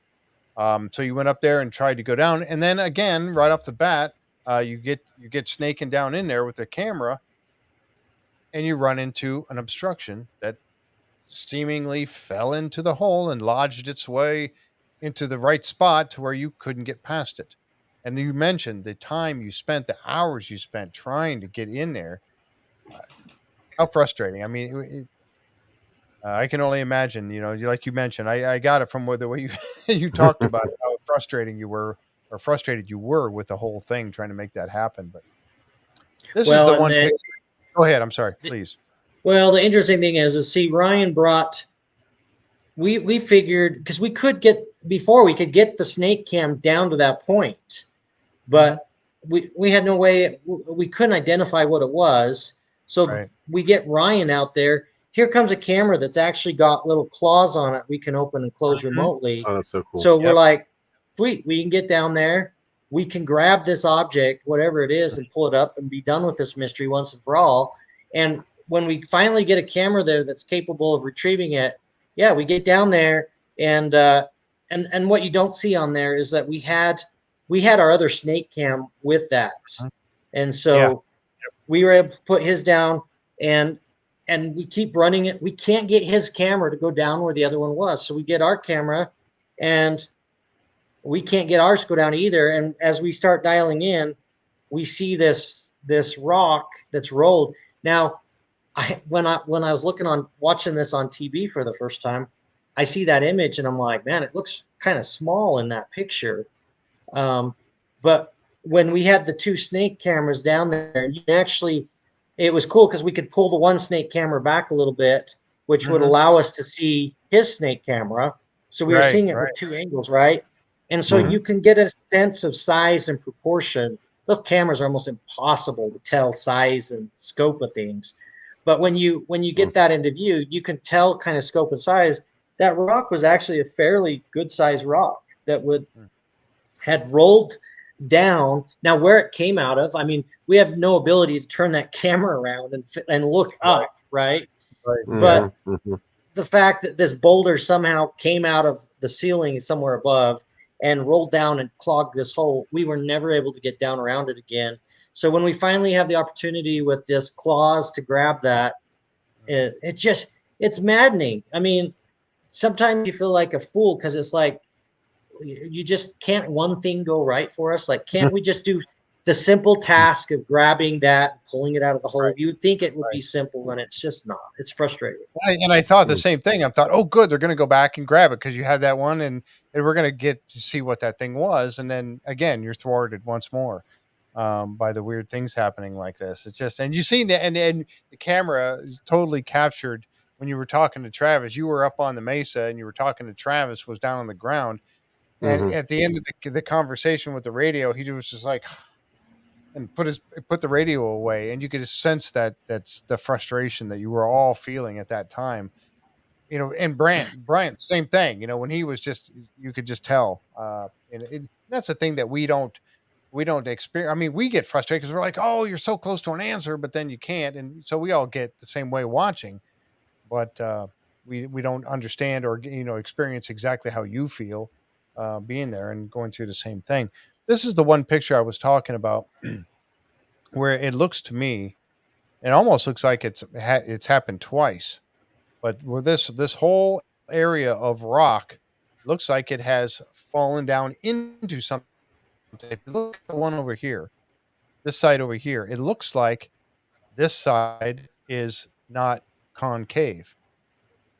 It looks like it's all flat. The rocks have rolled down the hill. But you look at this side over here, and it appears that it's filling a depression, like it was maybe there was a void or an open area in there, and the rocks fell into it, thereby making I don't know. I could be reading more into. I've never stood there and looked at it with my own eyes, but from the camera angle, that's what it kind of appears to me, like it was purposely done, and it was collapsed in on itself. Do you get that impression when you're there, or am I completely off base with that? And it's okay to say that I'm completely off base. I've been there before. So here's the thing: is we brought what you saw on TV. We brought Jake Huffman out, and Jake has spent a career building oil well pads, and so he's done a lot of blasting, a lot of excavation. He knows what he's talking about, and when you bring him out, we didn't front load him. We didn't ask him, hey, will you say this? We didn't tell him. Right. We didn't even tell him what we thought it was, right? Because we don't want to taint the pool. It kind of defeats the purpose of getting an expert's opinion if you try to front load it and tell them what they should be thinking. So we bring Jake out, and that's what he looks at it and says it doesn't look natural. My problem is my childhood home growing up was was up against the red rock mesa that's similar to what you see right here. I grew up playing in the rock. So for me, I look at it, it looks just like what I grew up on. So to me, it looks natural because that's what I grew up on. But when you're bringing people in that aren't used to seeing that, and they're taking a fresh perspective, outsider view of it, I'm trying to think. I think all of the opinions that we've gotten from individuals is that it appears to be not natural. So like it caved in, like it was collapsed in. So. Yep. Yeah, it really does. Well, good. I'm glad that's the way I saw it. And I'm sorry. I was just trying to there's somebody spamming over here, some bad stuff on YouTube, and I was trying to get rid of it real quick. Nice. Anyway, I know we only got a few more minutes here, and I didn't want to keep you too much longer, but I just want to show a couple of things. And then there's one I have to talk about real quick before we go. But this picture here, now you're down in there, you're digging out some of this slurry and stuff you're putting into a bucket and so you guys can finish going through the rest of the spoils, which is obviously something you'd want to do. But I had to laugh, and I don't mind, excuse me for wanting to laugh a little bit and poke a little fun, but you're down there, you're in the trenches, you're down there with the shovel, but you're relatively clean. And then you see poor old Brian here. He's covered in this stuff. And then you see, there, you're looking pretty good there. You're down in the hole talking on the radio. You're looking pretty good. And then Brian, looks like a flock of seagulls went over the poor guy. Oh, poor dragon. I could tell you that the audio was definitely edited on that part. I mean, I'm down in there. he's holding the bucket for me, and it's so sloppy, and I just threw it in the bucket, and the bucket just like exploded up, and he had some words for me. Let's put it that way. Oh my goodness. I bet. Well, I couldn't help myself but to show that. I don't like to make fun of anyone, obviously, but this was just kind of funny. And poor Brian having to be the one to wear that slurry around for the rest of the day. Oh my goodness, poor guy. One thing that I really did, and then you guys went out to the triangle, and then there was a collapse out there. But hopefully we get it. One of the things that I really wanted to ask you about tonight, and this goes back to an episode, I think it was episode number 6, actually, where you had, and again, you mentioned about how Erik will stay late at night and go out and do experiments on his own, or he'll be watching hours and hours and hours of video, which he wants his people to help with at skinwalker-ranch.com. But, watching these hours of video, and then he comes up with something really cool for everybody to see. The anomaly, the ball of white light anomaly that was seen at Homestead 2 floating around. It came into frame. It floated around. It wasn't like a balloon. It wasn't going with the wind or anything like that. It was moving around purposely in areas. I got to tell you, to me, that's one of the best pieces of footage that I've seen that you guys have had. What is your impression of that? What was that all about? Yeah, that was definitely unique. If you go back, go ahead. If you watch that clip, you see the typical. We get hundreds, if not thousands, of video clips and pictures from individuals on their Ring doorbells or their surveillance footage with dust or pollen, which looks magnificent in IR. The IR reflecting off of it.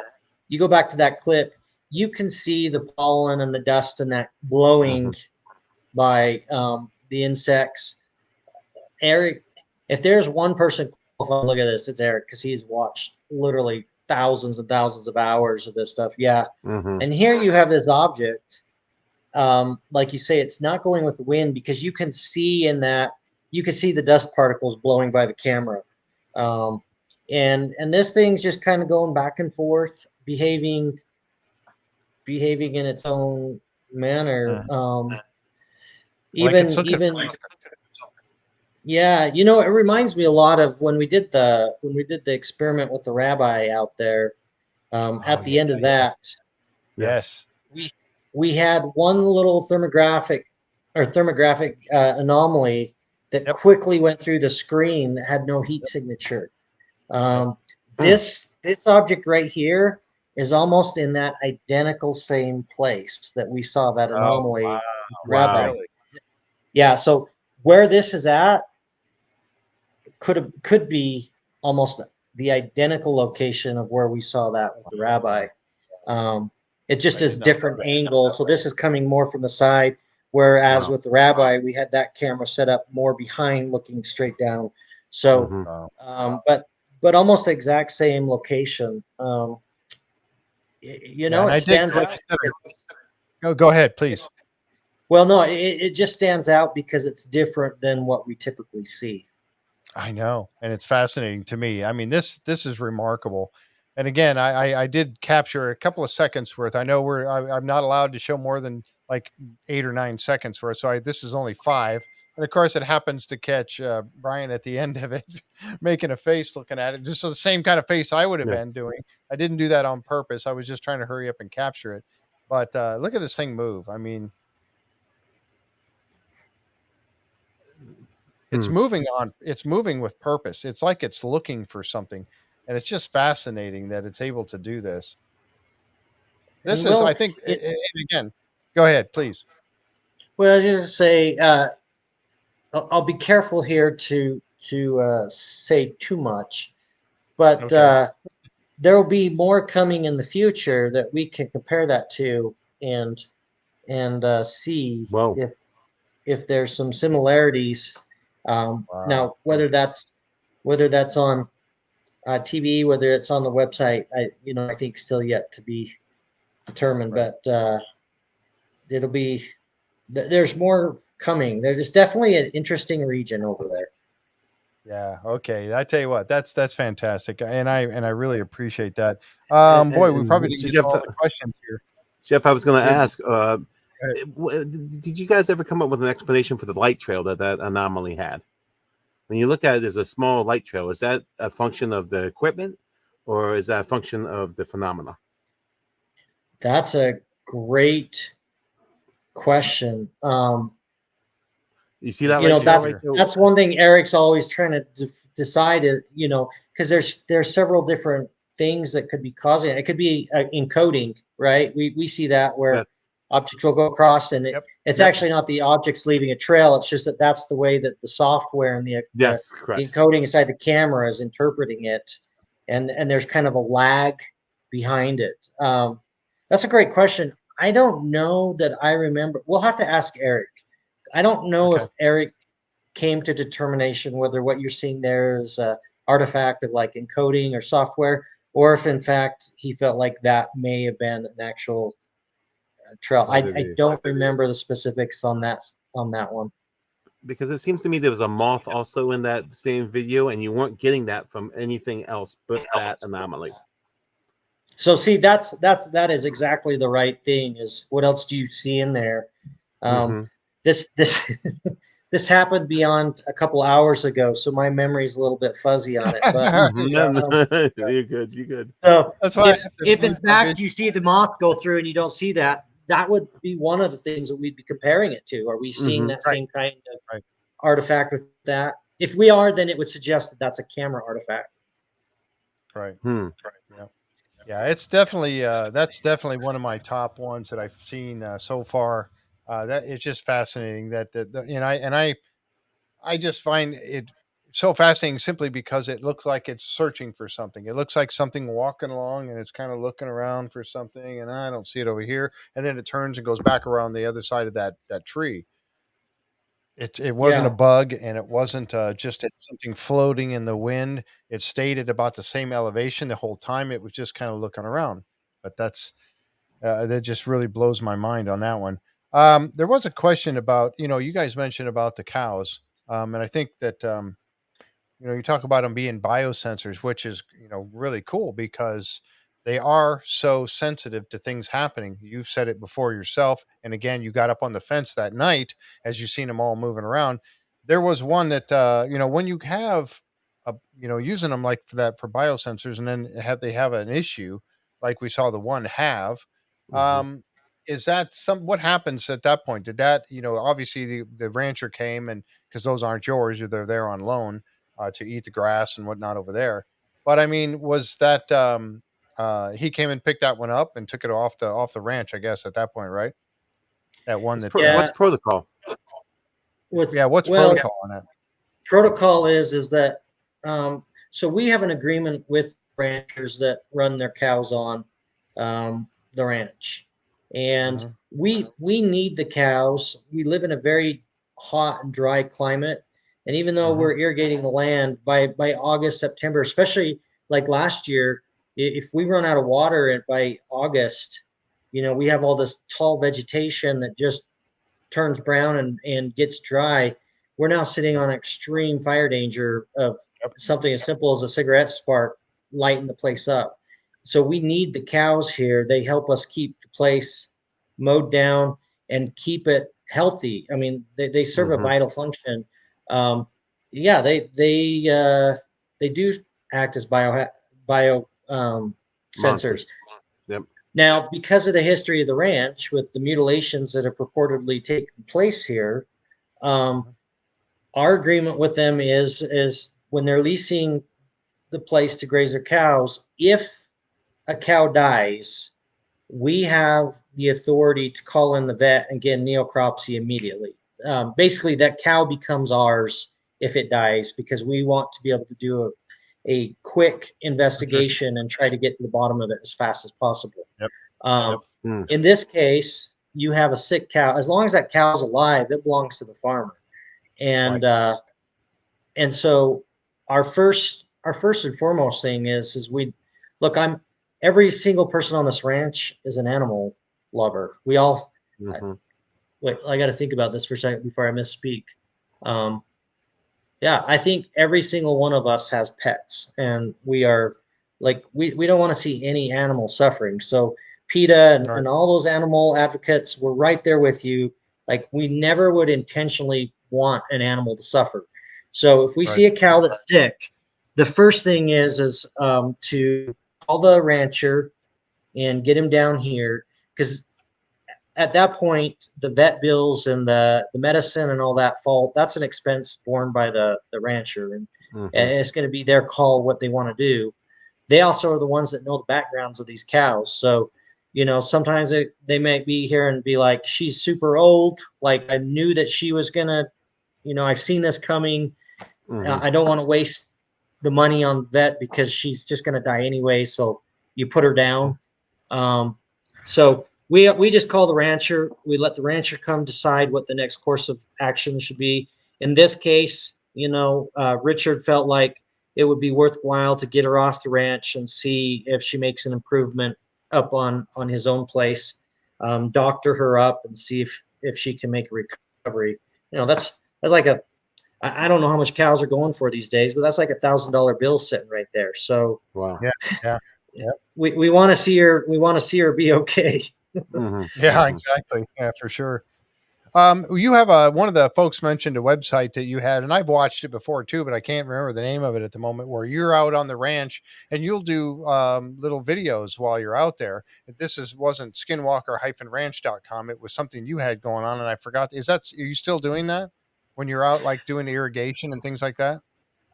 Yeah. So one of the things that we've driven so much public interest with our going public with our investigation, and sometimes I'll see things start popping up repeatedly on social media. In one case, we had this cow that died that was black, and then next thing you know, in the next season, it's red, and right, and so then it stirs a whole bunch of controversy because people think that we took one dead cow and switched it with another, Right.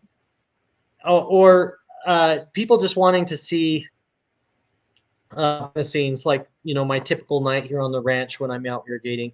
So I thought that I would share snippets with people. That was during the time like I say, we've been advocating for this web portal we wanted additional venues to get information out to people. The YouTube channel is something that I thought, well, that's a way I could start sharing with people. Then we decided as a group that we were going to go ahead and get this website done, get it up and going. And so now all future videos of mine and that will be shared on our website. So Okay. I'm not saying I won't be posting on that YouTube channel with things that are not related to the ranch, but as far as ranch related, I'm putting everything on our website, so that'll be the go-to venue for people to go to. Yep, and I wanted to show that again real quick too for those of you who might have tuned in later. The website that we're talking about is skinwalker-ranch.com, and it's this one here. It is to be an insider. It does have a fee associated with it, but in my personal opinion, it's well worth it. But you see all the different things that you can do here, and you can actually watch live cam feeds of Skinwalker Ranch and help them. And that's what Erik said when he was on earlier on the show here tonight. He was in the first half hour or 45 minutes or so. And he was talking about that very thing, to come and help them to go through all of this video, because there's just hours and hours and hundreds of hours of this video that he wants to have help with. So that's what part of this is. And it's a great site. A lot of information here. Of course, the merch shop and all of that that's here as well.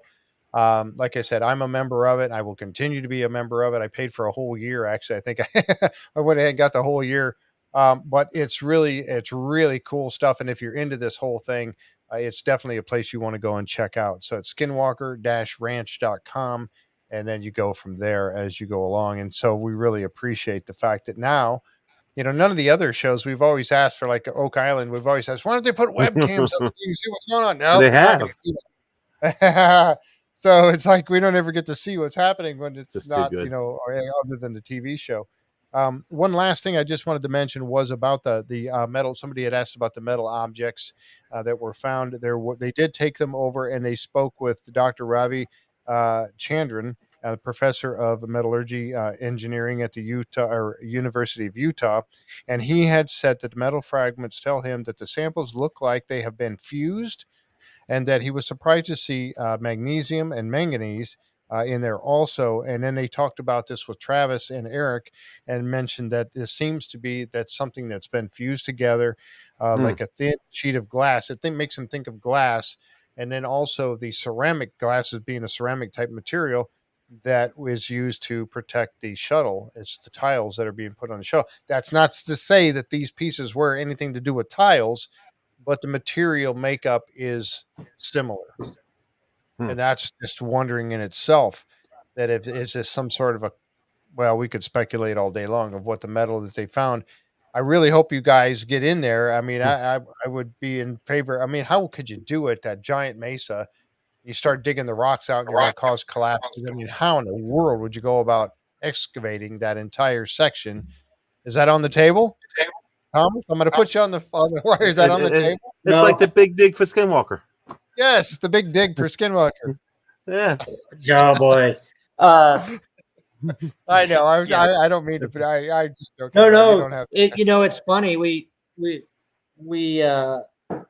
love Curse of Oak Island, but we really didn't ever see this. It was one of those things coming in and having Prometheus be the producers. So Prometheus also produces Curse of Oak Island, and we were so leery of ever we didn't see that digging had a huge role, and here we are finding this object in the hill, and there's part of me that's like, oh great, here we go.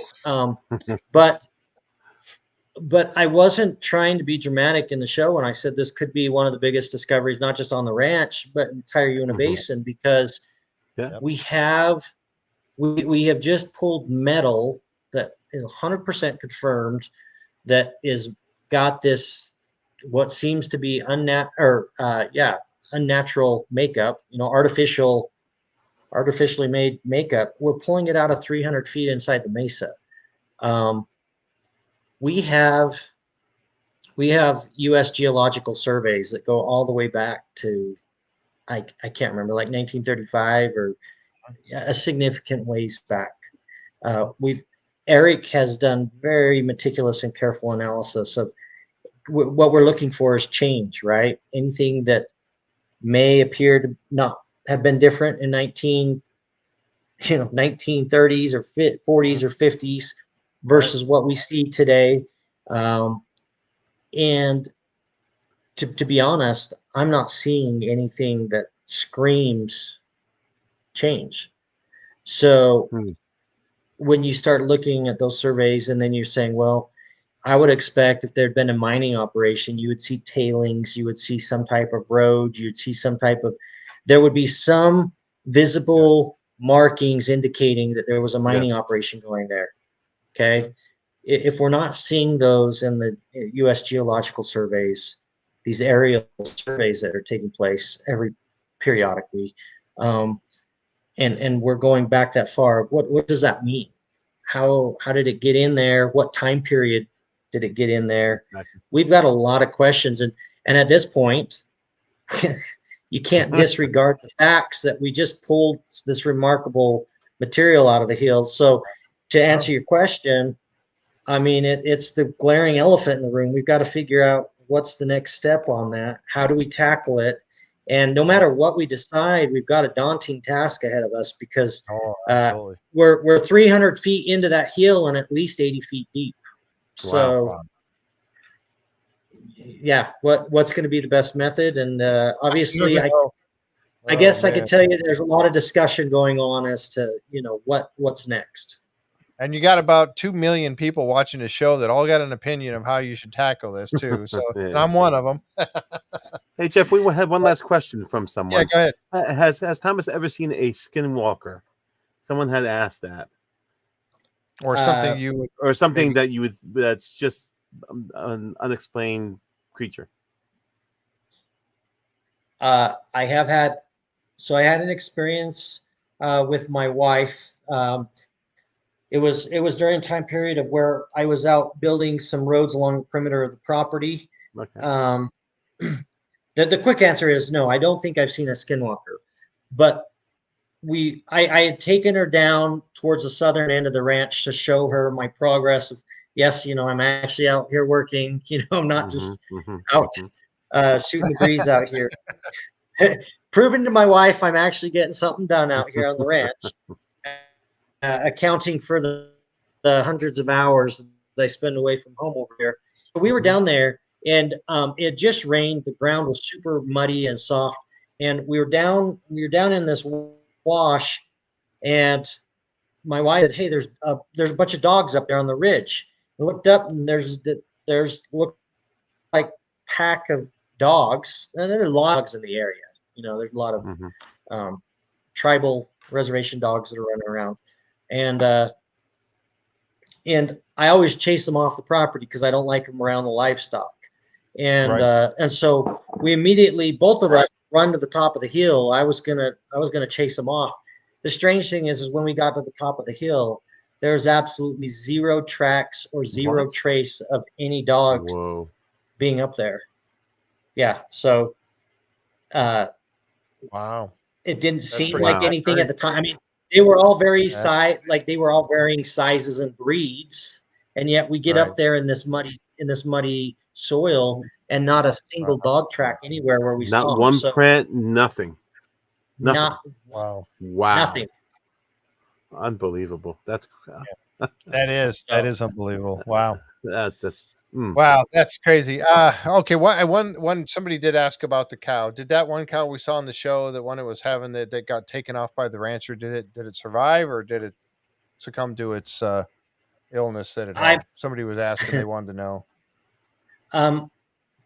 This is going to sound really horrible, but I've seen this question on social media, and I've been thinking, man, I really need to reach out to him and see what took place. So I need to follow up on. Okay, so we don't know. Fate unknown. No problem. Yeah, fate unknown. To be determined. Wow, I tell you what, to be determined. And somebody was asking about the medal. Was it dated? But I think we're going to get more information about that in the coming episodes. Yep. We kind of ran into a spot there where Thomas may not be able to share because of what has yet to be seen. We got 2 more episodes coming up. I am going to see if we can't talk Mr. Winterton and anybody else that's on the ranch to come back at some point and talk to us again after the show is completed. We'd certainly love to have that, have you back on. And Erik, if he has time, he said he was really having a good time, and we were loving having him here with you. And even Brian or Caleb or anybody else. I know Travis is at home now. He's probably, unless you're filming, he's probably not there, but we'd love to have any of the guys come on, and just it's so fun and informative to get your perspectives, because you are there, you're living it every day. And we have so many questions about it, and it's just so nice to be able to have you come on the show and share this with us. It's been a fascinating 2 hours. I'm so appreciative, Thomas, of you coming on today, this evening, and helping us out. Really do appreciate it. And tell Erik that we love having him on, and please come on again with us at some point if you could. But I don't want to keep you any longer on here. Oh, Erik. He's back there working. I thought he was off his call, but maybe he's still on his call. But yeah, I'll tell him, and maybe next time we can schedule it for a time when he can stay with us longer, because I love being able to share the time with him. So, okay, guys. Yeah, and he's a great guy. We really do appreciate it. All right, thank you very much, everybody that's been watching. And if you're out there on YouTube, please click on that subscribe button for us and give us a thumbs up if you like the content of our shows. And if you click on that notification bell, you get notified right away when we go live, and so you can come and join us. Again, thank you to Thomas Winterton and to Erik, being Erik Bard, for being here with us tonight. John Edwards, thank you so much for being my co-host. And Jan and Linda and Tom out there for helping out with the chat and get rid of that spammer that we had out there. Oh my goodness, I hate that so much, but it happens from time to time. Again, everybody have a great rest of your week, and we'll catch you right here again next time on the Curse of Oak Island and Beyond live stream. Good night now.